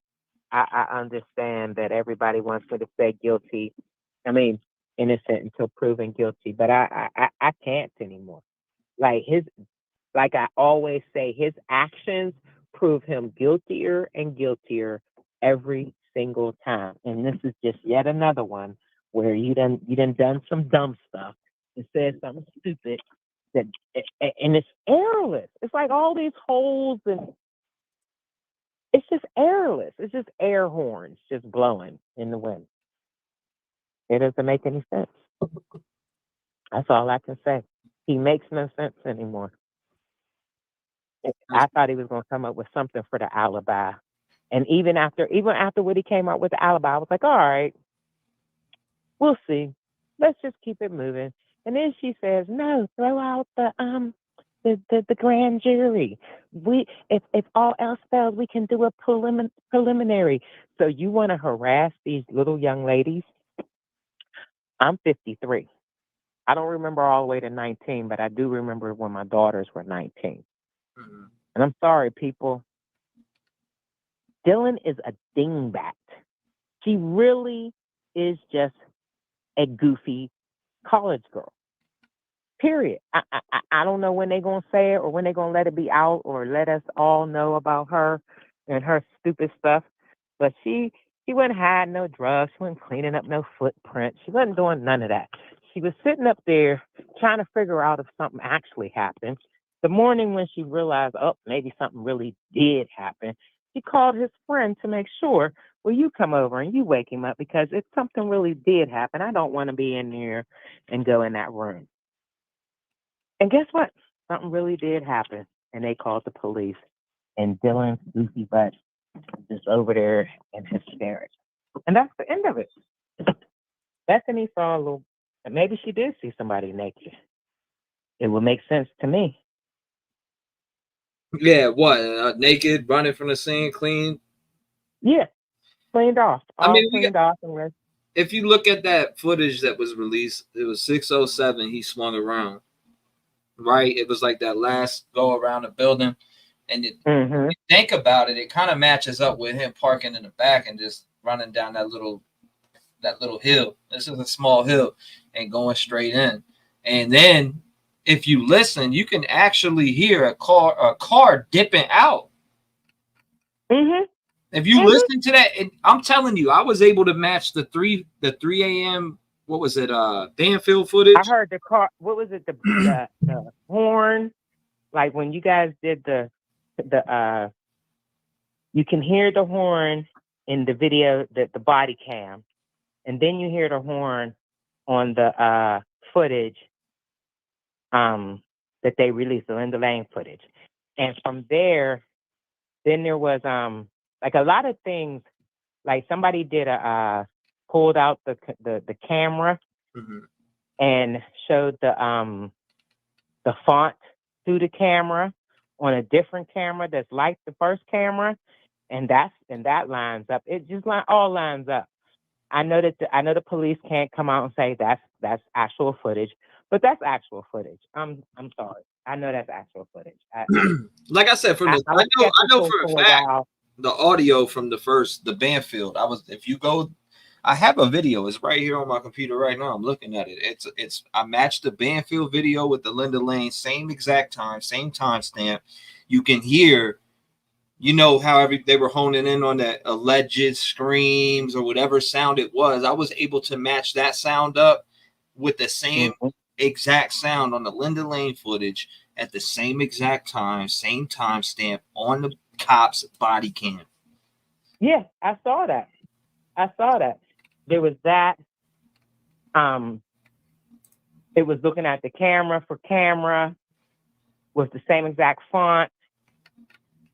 The people walking, like it just lines up. I'm sorry, it really lines up. It is what it is. I don't know why they released it. I really have an inkling that, because I know that when you mess up and you start saying, oh, prosecution's lying and they're doing this, I'm sure the judge was like, well, if somebody was to do such and such, like, I'm not going to look this one time for the one time. Since they wanted to do what they said, then you can go do something but don't let nothing else out. So I honestly think that's what happened, and that's fine. But I'm just sick of Bryans. He's really making me mad now. At first I was like, oh, this is entertaining. No, it's not entertaining. You're being stupid. I just want you to just let it be known what you did. You'd be better. It would make the case so much better if he just sat down and confessed and just did the whole, what was on his mind as he did it. Now he's all embarrassed, and I don't want the people. I don't want to be seen on TV. Take the cameras away. Oh no, take the grand jury away. Oh no, you don't need the alibi. Oh no, all knowing through this damn Ann Taylor is just irking my nerves. No, let's just do what you said do. Let's go to court. Let's see if you are exonerated. Let's do that. That's all I'm saying. Like he talked a big game, but I think it's all settling down in his bones that you're fucked, and we all want to see you catch it now. Like, I mean, if it's somebody else, okay, I'll accept that. I really will. Like, I was one of those people that initially, hell, I thought Amber Heard was really legit, and I found out very quickly. So now, okay, Brian, I really think that you're the legit one. Show me like they showed me in the Amber Heard Johnny Depp trial that you are not the one. But I'm sorry, you are the one, and I want you to go to court, and I want to see this whole scenario. And I'm tired. I get tired of how they try to make it like the public is somehow conned by media. No, the public, as well as everyone, we watch hearings.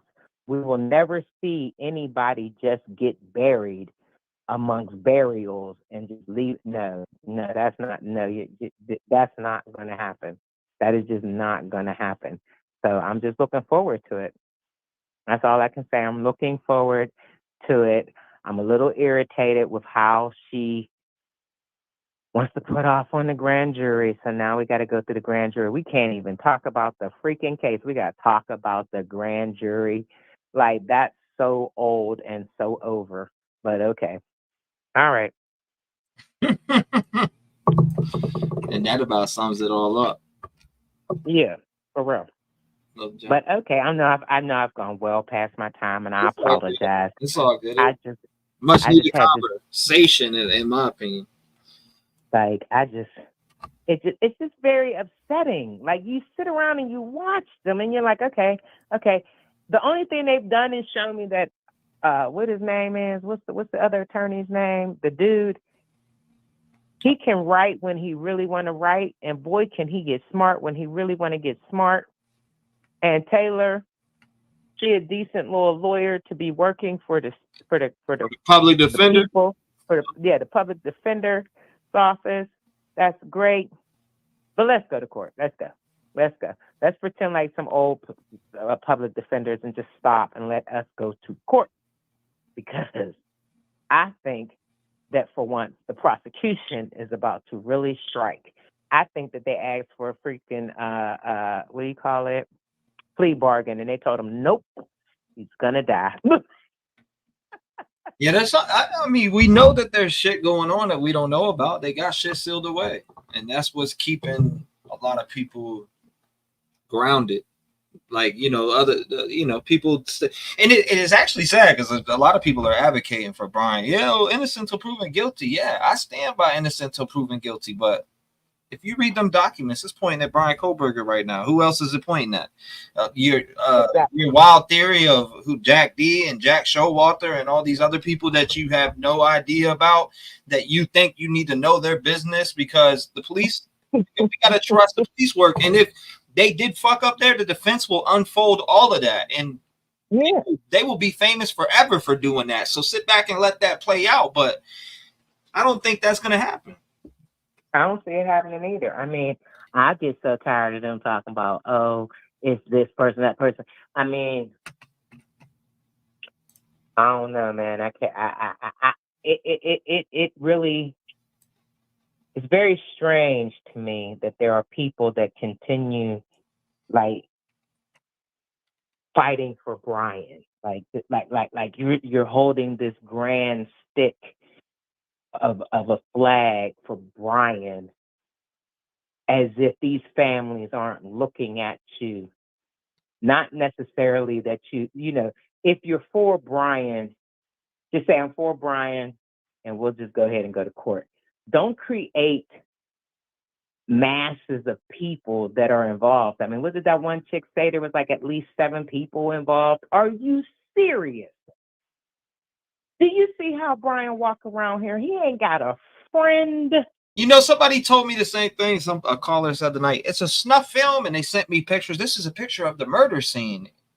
Yeah, like it looked like new tie-dye designs. Are you showing me a murder scene that looks like tie-dye designs? If it was a murder scene, it would be a plain picture of the fucking murder scene, not a tie-dye design that you are circling images of imagery inside of a camera. That's all, you know what I'm saying? Like that shit's crazy. And I still got the folder in my room on my other computer. I know she talk about that she thinks it was filmed. I'm like, oh my God, we're going all the way back to even snuff films. Jesus, can we go to court? You know, that's what makes me keep saying I just want to go to court, because I get so damn tired of people and their ridiculous spins. I mean, it's not just a regular, it can't even just be a regular spin. I could even see you saying Dylan and Bethany. All right. But how do you go past them two? How do you go into the whole community? I mean, I heard somebody try to say it was Steve. Like, it's just, y'all just getting ridiculous. I mean, I hate to tell them all of you sound, you're showing off your intellect. You're showing off your IQ at this point. Did you say it was a snuff film? Did you say that some military dude that live around the corner from Brian that don't know Brian from a can of fucking beans did it? Are you saying that that the Showalter guy did it? You're just adding people and putting the. I don't care where Showalter is. If he's in Africa, if you think that, how many times do they sit up there and they pull people from different countries to convict them? That one chick that got raped, they pulled. She's not even dead, and they pulled him from what was it, Australia? Somewhere he was over there in another country, and they were like, you got to come over here and answer to us. America itself will never let you just run off and do nothing to nobody, and they know that you did it, and leave you to go run free amongst other countries. Are you crazy? If he had anything to do about it, they'd have took his freaking passport. And because they didn't, and if he still had something to do with it, they would just go get him because he's an American citizen, and they can do that. The FBI and the CIA and whoever else is amongst everywhere else will go and retrieve dude and bring him on back. But since he ain't have nothing to do with it, I'm sure he'll be back in order to testify. But that's all there's going to be. It's to me like, what's that word? What would Jennifer Coffin-Dagger say? The simplest route.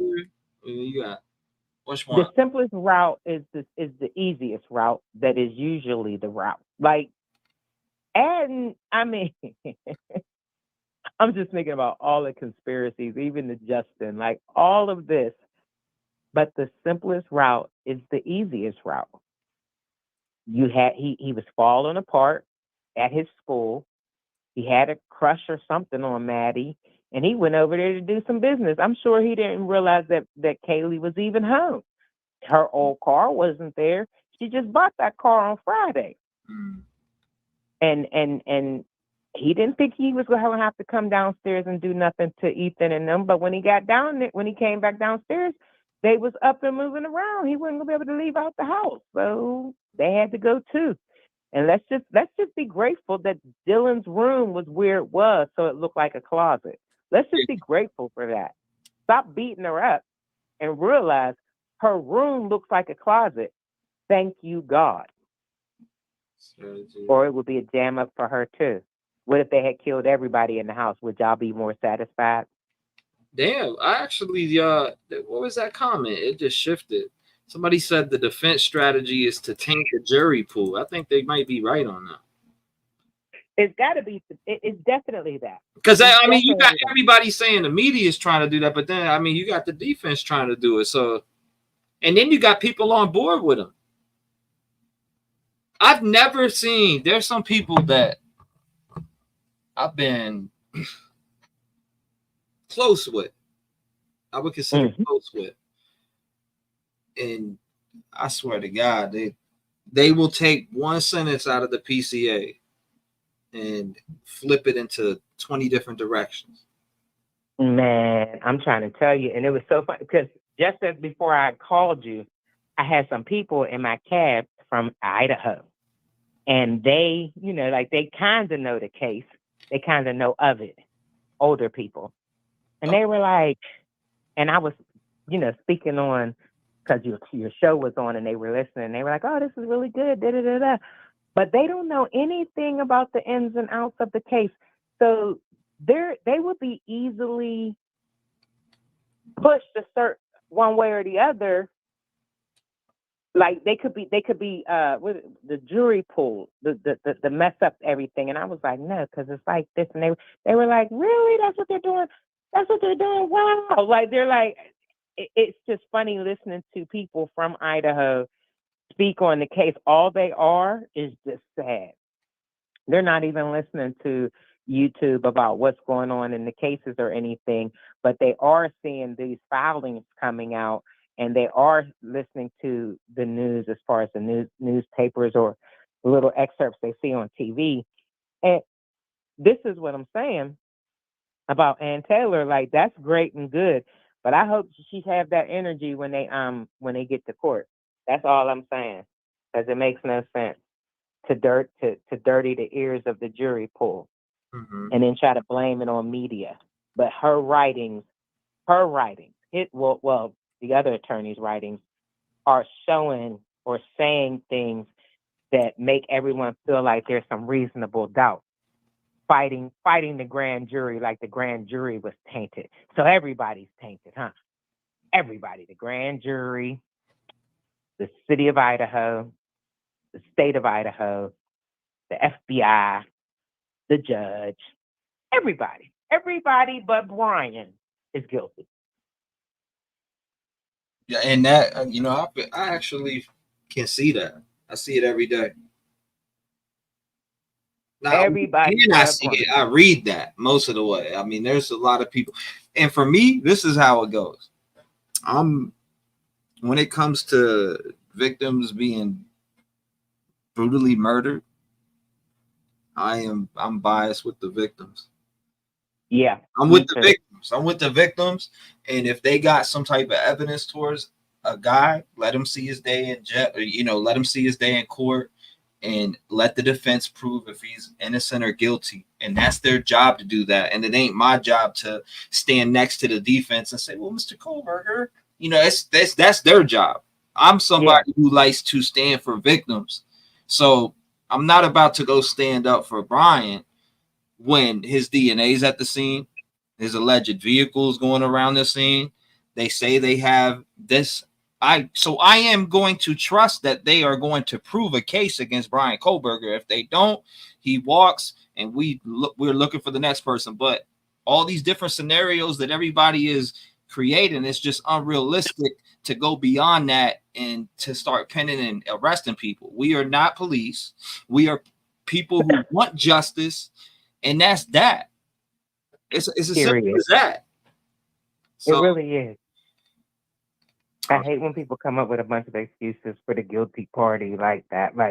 And then one thing that stands in the back of my head, especially with YouTubers, is Kaylee's love for true crime.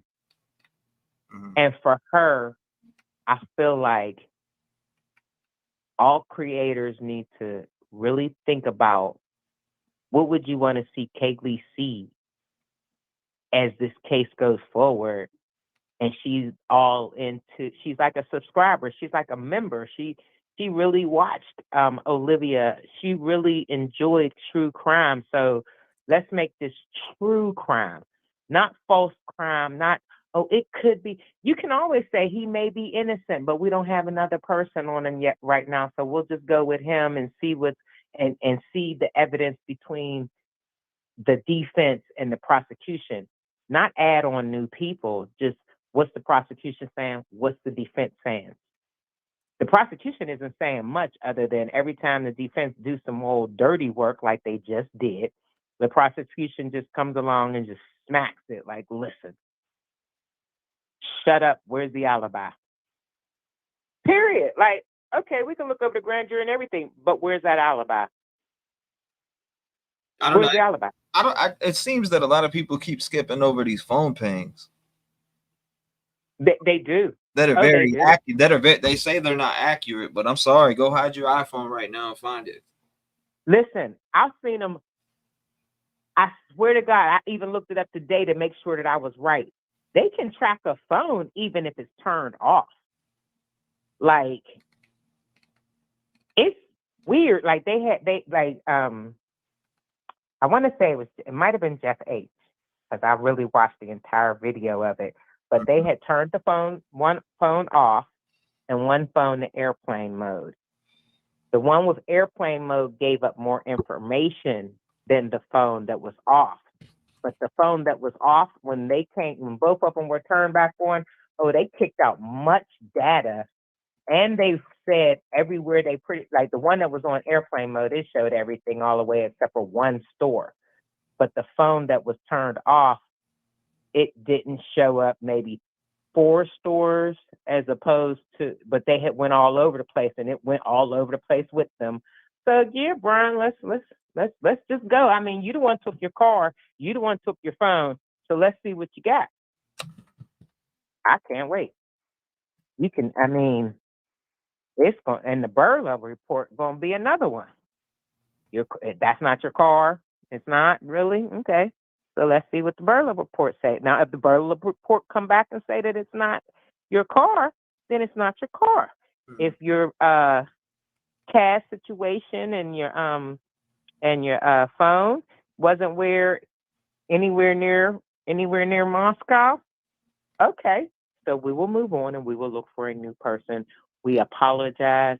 Here's a couple of dollars. Here's your freedom papers, and moving forward. But that's not going to happen. That's not going to happen because the prosecution has already received all of that paperwork, and they haven't said, oh, we think we made a mistake, we're going to let Brian Kohlberger out, because that's what they would do.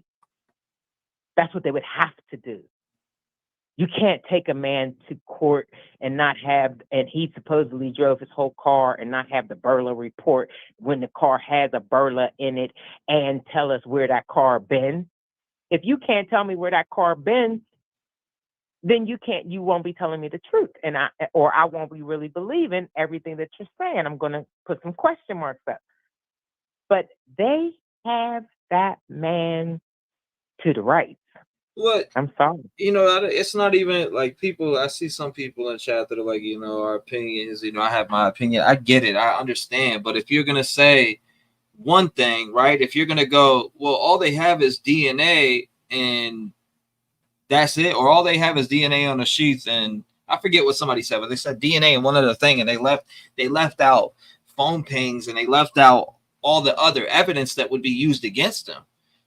Like if you're gonna mention something, mention all of it, so that you know what I'm saying. That's all I'm saying.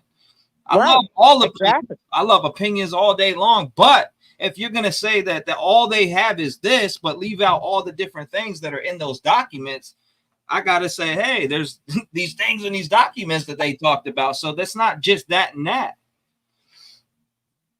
You know what I'm saying? They are so funny. I really want them to I didn't even mention the knife sheath. I try not to mention the knife sheath on purpose because let's say they throw the whole knife sheath. Excuse me, my cat grabbed my leg. Yeah. No, I'm just saying in general. Some people will say that, but then they only want to mention like 2 things. They don't want to mention everything as a whole. Which or they'll take the Linda Lane footage and pretend like that's the only video out there. The only reason why they even probably let their Linda Lane out is because it's so foggy. Because did you see that picture of right by from what was it 1113? Yeah, there was a 11. What was it? That's a crystal clear picture. Yes, that is a crystal. Can you imagine the video that could come up off of that thing? Mm-hmm. Yeah, and it's right by the house. And there are, and with them, and what is I saw where there's about at least 5 cameras around in that area. It was like ping, ping, ping, ping, ping. It was like 5 or 6 cameras going up and down the street there. So, like, I'm sorry. If I may not see Brian's full-blown face, but I bet you we'll be able to see his outline.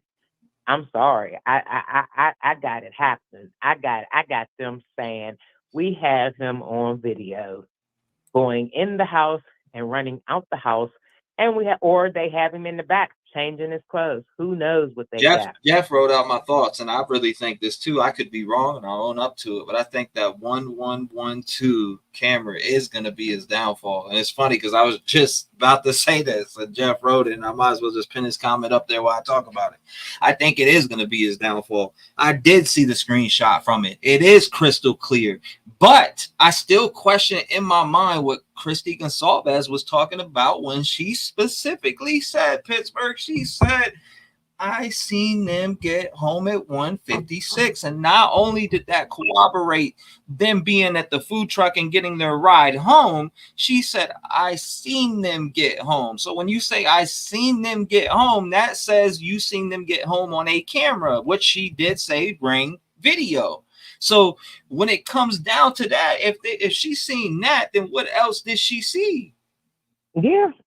Because I remember way back. I'm gonna find a way to even get the news clips, because way before Brian was taken or anything, they were saying there was something asked about was there any video footage in or around the house itself, and I swear they said there was some video, that they had video, but I don't know. I'll have to find it to be sure, because sometimes things just get all up in your head. They might have been talking about 1112 video, but I thought they said that they had video in the house, but it was ajar or it was off, so they couldn't see what was going. And I was like, huh? But I wasn't as interested in the case anyway back then as I am now. So I'll have to research and find it or look for something, because if we look at the footage from the beginning days, that tells you a lot about what happened if you add it to the PCA. Because in the beginning, they didn't know who did it or what was said. Just like the spirit box said, Brian, you didn't know who he was, so you just and keep on moving. But it said Brian. That's a whole nother story that that's just unexplainable. It's not unexplainable.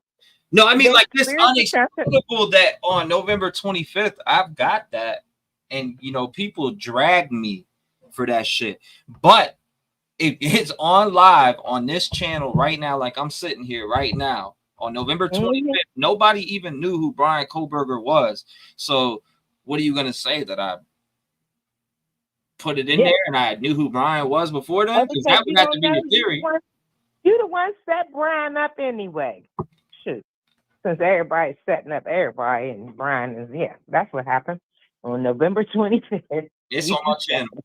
It's on my channel. November 25th, 2022. Run it back right now. 16 timestamp, 16 minutes and 33 seconds. Listen to it. So turn it on blast and hit play, and you'll see what I'm talking about. And your mind will be blown too when you hear it. It answers you, but before you even get the full question out. And then he says it again. He says Brian 2 times. I know, because I was listening. Because I was never a big spirit box person. Mm-hmm. I won't even act like that.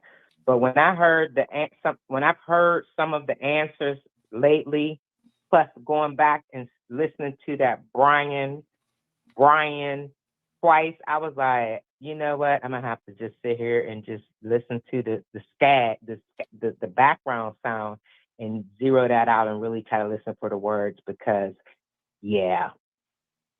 that freaked me out. I was like, the spirit box is right though. I've always believed in spirits. I've always believed in astrology. People don't though. I've never really listened to a spirit box, because it just irritates my ears sometimes. Just listen to the. They call it the magic 8 ball. I'm serious. Like, I have people trolling. They be like, it's the magic 8 ball. But guess what? You could take it back to live. Like, I'm sitting here right now. You can't go in and edit a live and put anything in there. On November 25th, that shit's still there from 2022, before Brian Kohlberger was a suspect. It's up there. I said, what is the name of the person responsible? And it goes, Brian. And it's a female, loud and clear, and it's it's unexplainable. It was sweeping at 150 milliseconds when I asked that question. But that's just a part of paranormal investigation shit that I do on my own on the side. So, but I was curious I didn't even hear it live either. which is the Yeah. funny part. The funny part is I didn't hear it live. I heard it after going back and reviewing. Which is insane. I really would. I mean, in this day and age, I don't know why nobody don't believe in spirit and spirit box but hey, that's a whole nother topic. I'm gonna leave it alone. But you'll believe that Brian Kohlberger was helped by the cartel. But I mean, to be fair, I did get one that said, "I can't believe she helped him," in a female voice too. I mean, I got all types of different crazy shit. You just never know. When it comes to that, I tell people to look at it from entertainment purposes because it's still being studied. And it's not like you could walk in and say, "Yeah, listen to this, hold this up. This is some evidence." No, it's not. And that's the realistic part of it. But I want to know what happens when our physical form leaves this earth. Where does our energy go? Because I've seen unexplainable things with my own eyes, and that's why I'm so passionate about. Me too. Since I was a baby girl. I used to always think I was wrong. It is. It just is what it is. You know, it's part of me. I grew up in a haunted house and seen a cabinet. I've seen cabinets open up by themselves. I've seen shit fly across tables by itself, and just shit that blew my mind and scared and terrified me as a child. Yeah, as a kid, I was scared too and I really didn't think anybody was with me until I told my grandmother, who was a Virgo too. Yep. She was a Virgo too, and she helped me guide through that. But when I told my mother, she just told me it was because I was an only child and I was looking for I don't know, friends or for something to happen. I'm like, no, honey, that's not what I'm telling you. So I completely understand that. But I didn't really, the house wasn't haunted. I just saw people that weren't actually there, I guess you could say. Or like flashes. I would see flashes of people. I would think people were walking with me, and then I would turn around and look directly at them, and they wouldn't be there. Did you hear the one from earlier from the 5-hour session I did? It said, he had a gun. I forget what it said. It said some gun in the car. Didn't hear what I kept hearing. Like when I came in, you were fighting the fact that it had broken. Like you couldn't get the words out anymore. Yeah, but as I came in, I was listening and I kept hearing gunshots.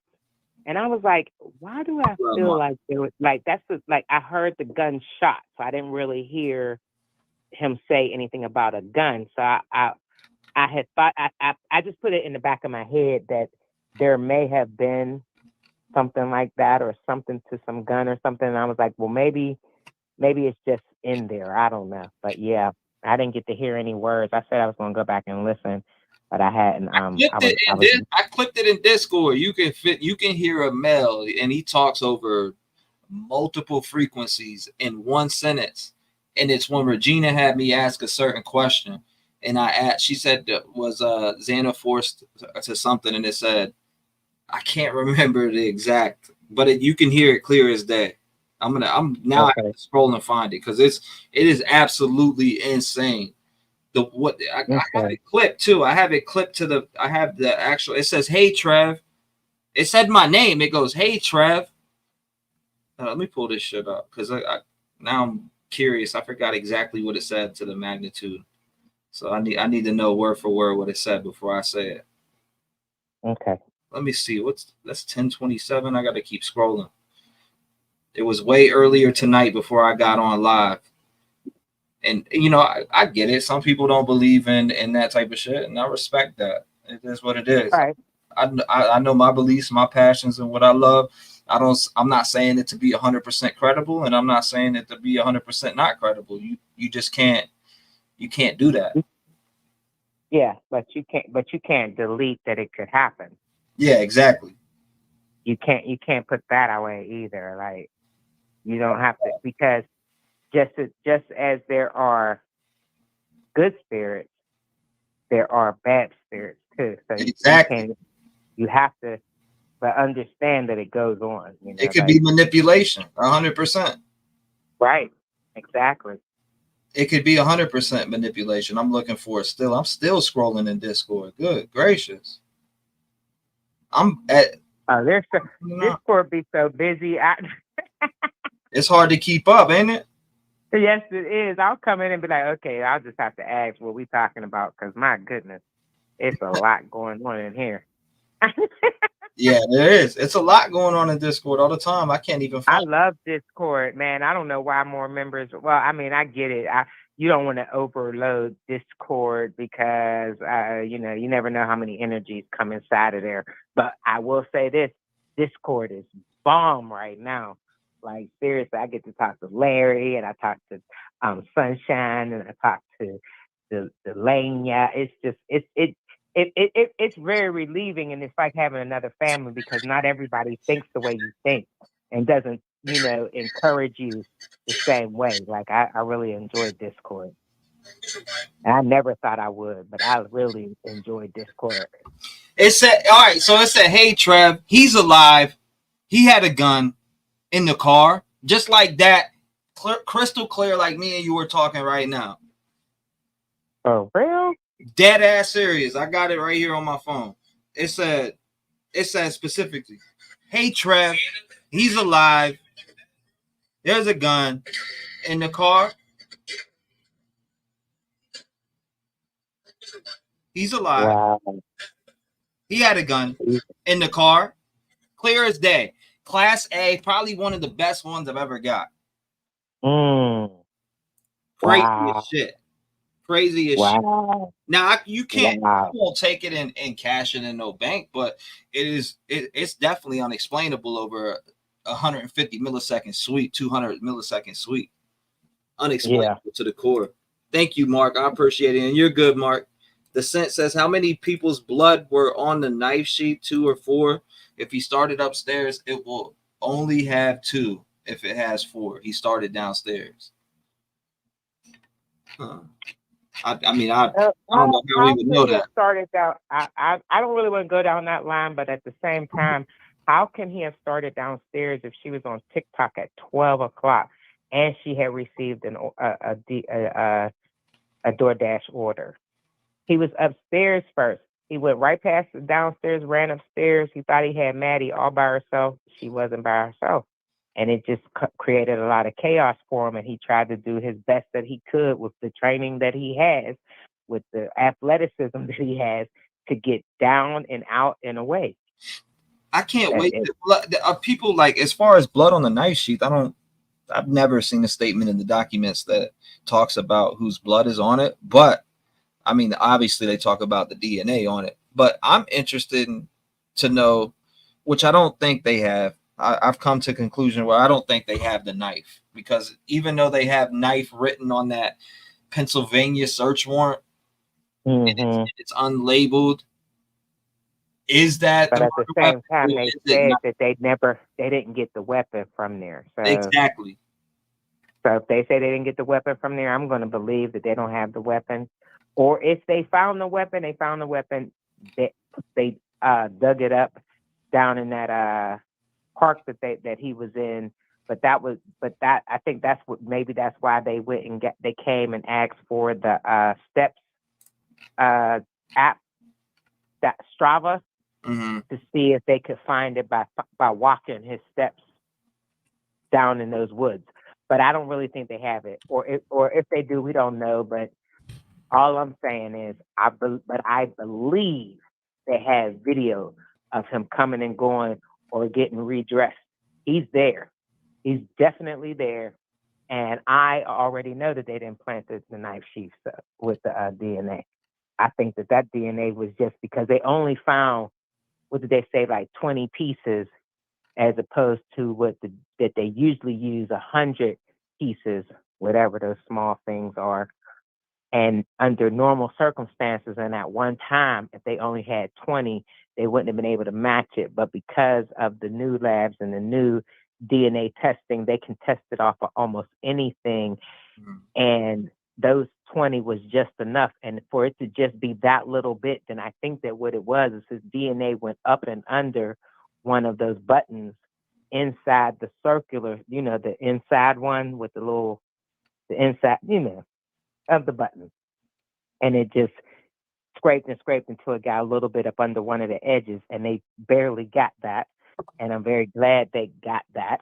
And I'm sorry, Ryan. This right here, I got the picture up on the screen. I'm pretty sure Donna sent this to me, but it's a good example for sure when it comes to where we think the DNA came from.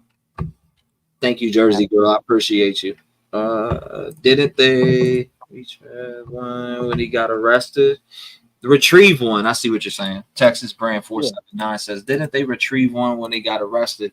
They retrieved the knife and then a Smith & Wesson pocket knife, I'm pretty sure. But that first knife that was on the warrant, which was in Pennsylvania, it just said knife and then it had the line. So, you know, that's all it said. That's all the detail, which it made me question, do they have the murder weapon? But I feel like they might have came out forward with that. But is maybe that a reason why shit's sealed up? Do they have it?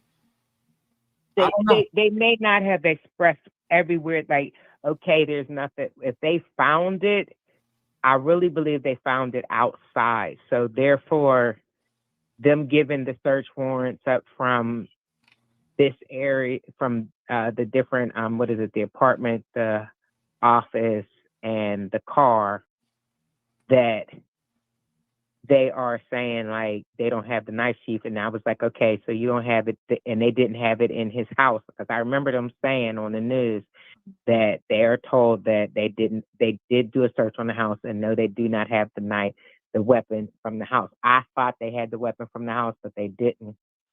So like I said, I would think that they would have had to dig it up, and then they don't really have to reveal it for a while, because no one even knows that they would be digging up anything. Somebody said, thinking 1122 isn't the crime scene, it's Linda Lane.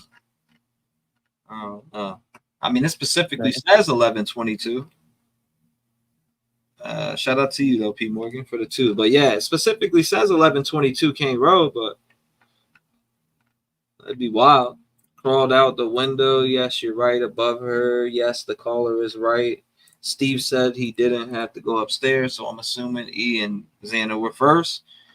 Maybe he did get that. I do remember him saying that, actually. Yeah, I do remember him saying that, but I think I really just believe that they were done first, but they would have so many more marks, because all that noise, because it had started getting noisy downstairs, because Xana has the most wounds as far as defense wounds.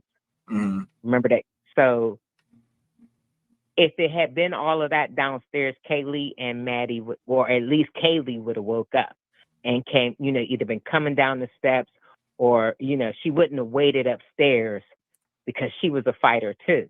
I'll play it. So I really feel like he killed Maddie. Kaylee either came in or was in the bathroom, something. She was already in there. He stabbed her. She tried to pull away. She got slapped back on the bed. She's on top of Maddie, but you got to remember, that's another thing about some. Oh man, it's coming to my head that like they were stacked. They weren't even, they weren't. That's not how that they actually died. They just were stacked on each other. And when he came, then coming downstairs, he ended up going up, because even if it's true, which I don't believe it's true, because I just did not like that call from the so-called Dylan boyfriend that said she wasn't really scared and she was out there yelling, "Why don't y'all stop and be quiet?" But if she had, then all she did was make it worse, because the only other rooms that he would have thought of, because even if he had a map of the room, the house, he wouldn't have necessarily knew Dylan's room was an actual room. So he would have just came on past her place and went around the corner to where he knew there would have been a bedroom. And that's where that went down. Or he saw Xana going towards her room, or Ethan going towards the room, and he followed after them. And I don't know what happened downstairs, but I know what happened upstairs. And from there, it just gets chaotic to me, and I can't wait for them to break apart the chaos of it all. Like, I'm getting bits and pieces and understandings, but it's not all come together yet. And I really do wish that the Good night, y'all. prosecution would release some more evidence. Yeah, But if they're not, but I swear, the way the defense keep acting, I really feel like that we're gonna find some more evidence come pulling out. Somebody gonna leak something like, man, anybody gonna put up with Bryans shit? Look at this, like that.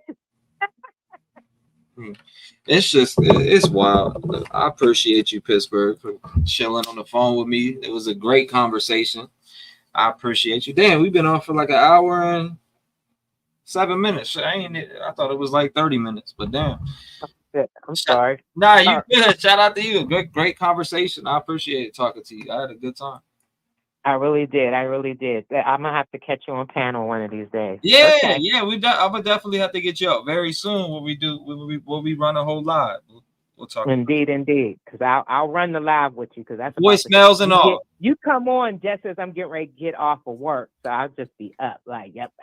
Yeah, we'll do one. We'll talk about this case. All right, no doubt. We'll do one. I swear. I told you before. I ain't forget about it either.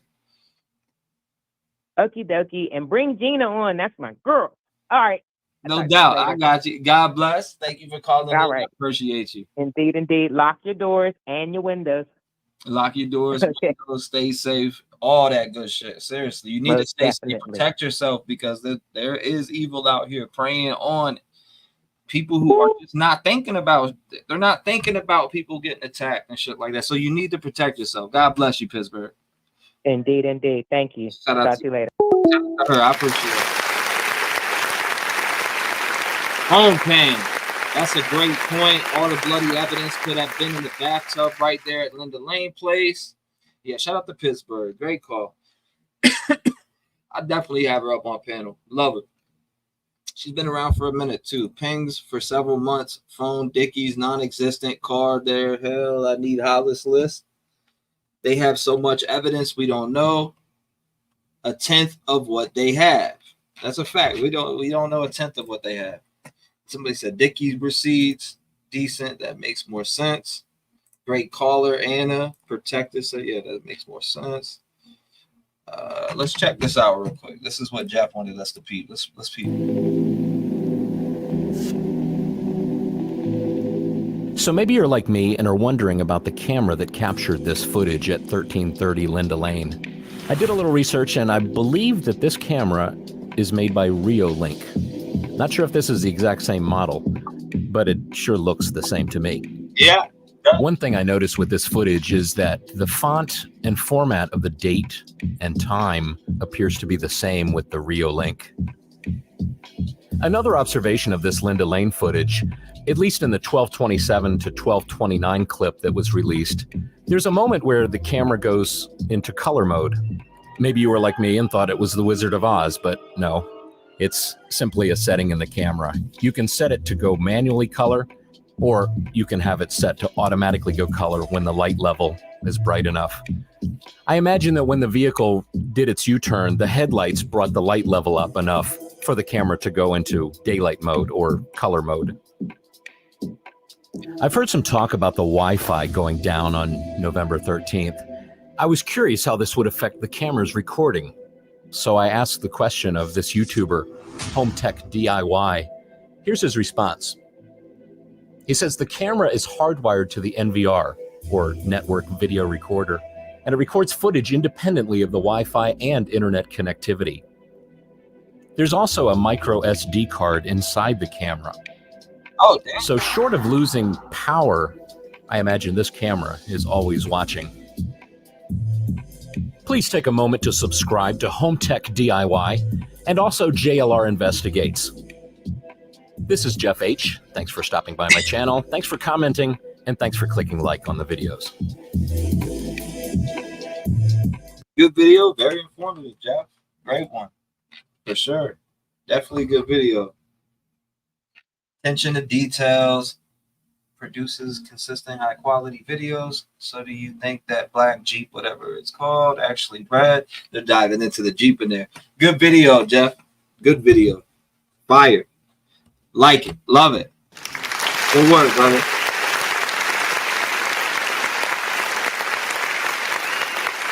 It was good. And I like that he went out the way and found somebody that he could ask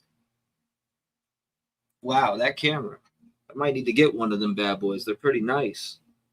I like them. They might be better than Ring cams. I don't know. The only thing I don't like about it is that micro SD in the back of it, so somebody could just walk up and pop that bitch out and walk away, huh?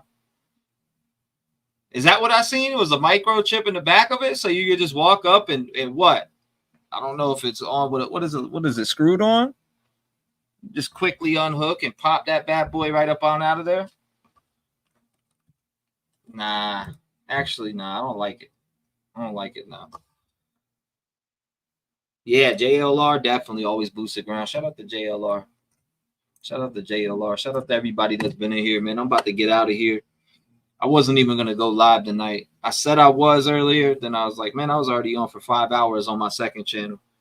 But yeah, shout out to Jeff on that last video. I'm fitting to hop out of here. Like I said, I made a last-minute decision and came on. I was going to come on earlier. Then I was like, nope, and then came on. So, but I appreciate you guys keeping me company. And not only that, calling up, all the calls, everybody in comments. Thank you guys. Shout out to everybody. CKI, High Priestess, great phone call, Pittsburgh. I appreciate you. Angelica, Jeff H. You killed that video. Shout out to you, brother. Keep doing God's work. Gemma, shout out to you. Thank you for coming by. Midwest Girl, Daughters of Orion. I appreciate you. Cheryl, welcome to the Rev Game family. I appreciate you joining. I see Simpson Road Larry. Shout out to you. Everybody who came by and even showed love like this. I appreciate you guys all the way from the top to the bottom. Support from comments, likes, subscribe, and you guys do this stuff out of the kindness of your heart, and I appreciate you guys. Shout out to everybody. Thank you.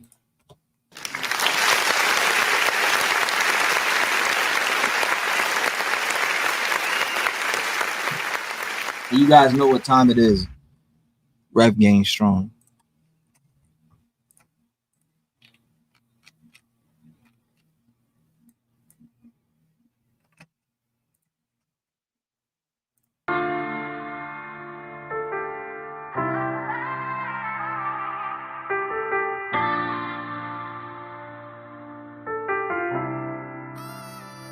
I count my blessings for the days when I was down and losing faith. They made me patient.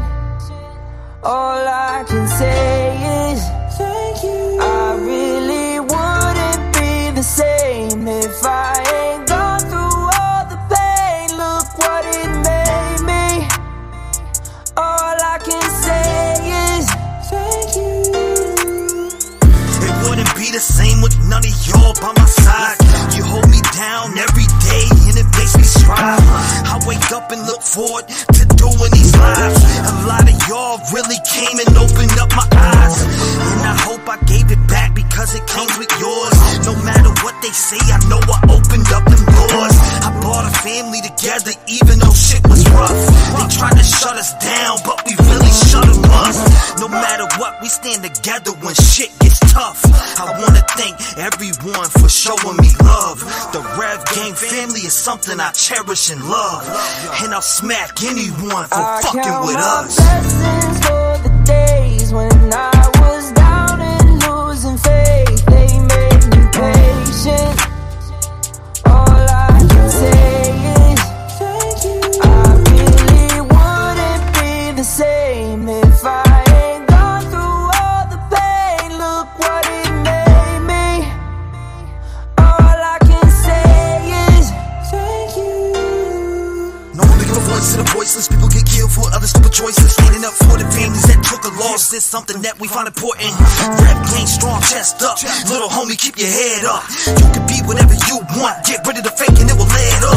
All my life I strive for greatness. I'm manifesting my time with patience. People try to copy us, but respect is earned. It's not an obligation. I love the fam and they love me back, and that's why I always have the backs. I give a voice to those people who were never given a chance for them slimy cats. When you come here, you ain't a number to me. I really take time to read what I see. Don't forget to lock your doors, cause there's danger all up in these streets. Y'all really put life into the air that I breathe. I really am thankful for all of my peeps. Your loyalty means a lot to me, so this is a special thank you from me. Blessings for the days when I was down and losing faith. They made me patient.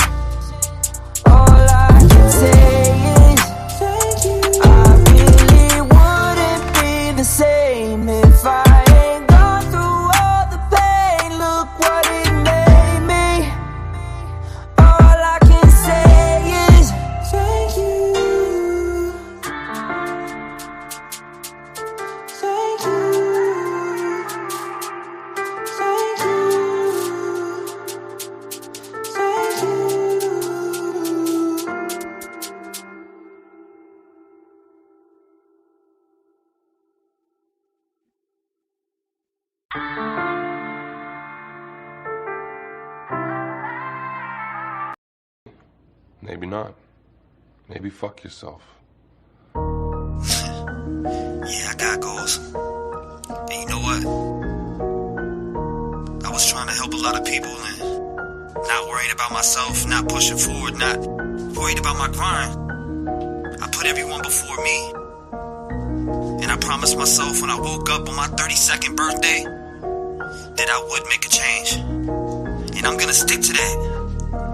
People need to understand that I put my energy and everything that I have in my soul into this music shit. I live, I breathe it.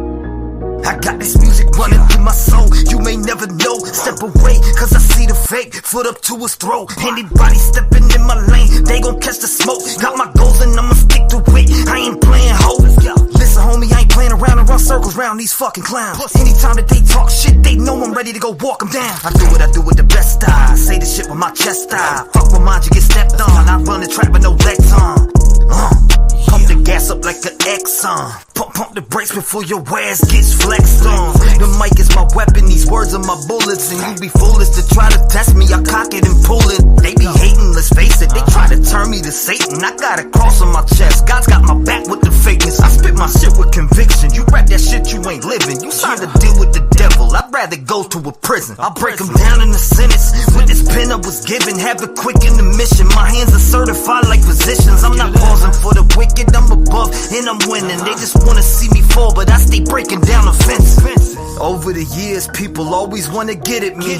No matter what, they try to turn me to an enemy. I had a lot of folks become a fucking friend of me. They stab me in the back once they get every bit of me. Get rid of it, I'm done, dog. Back away, cause I'm pissed off. You better stay your way. If you know what's up, you better get lost. I'm the big boss, call me Jigsaw. When they get a taste, it's like withdrawals. Like a chop through any beat, like a swing around blades from a fucking chainsaw. Back up, act up, run them over like a Mack truck. The only time you seen a G is from that keyboard that you whack from. Homie, I've been through the struggle, overcame all of the stumbles. If you ain't made a mistake, then you ain't never see trouble.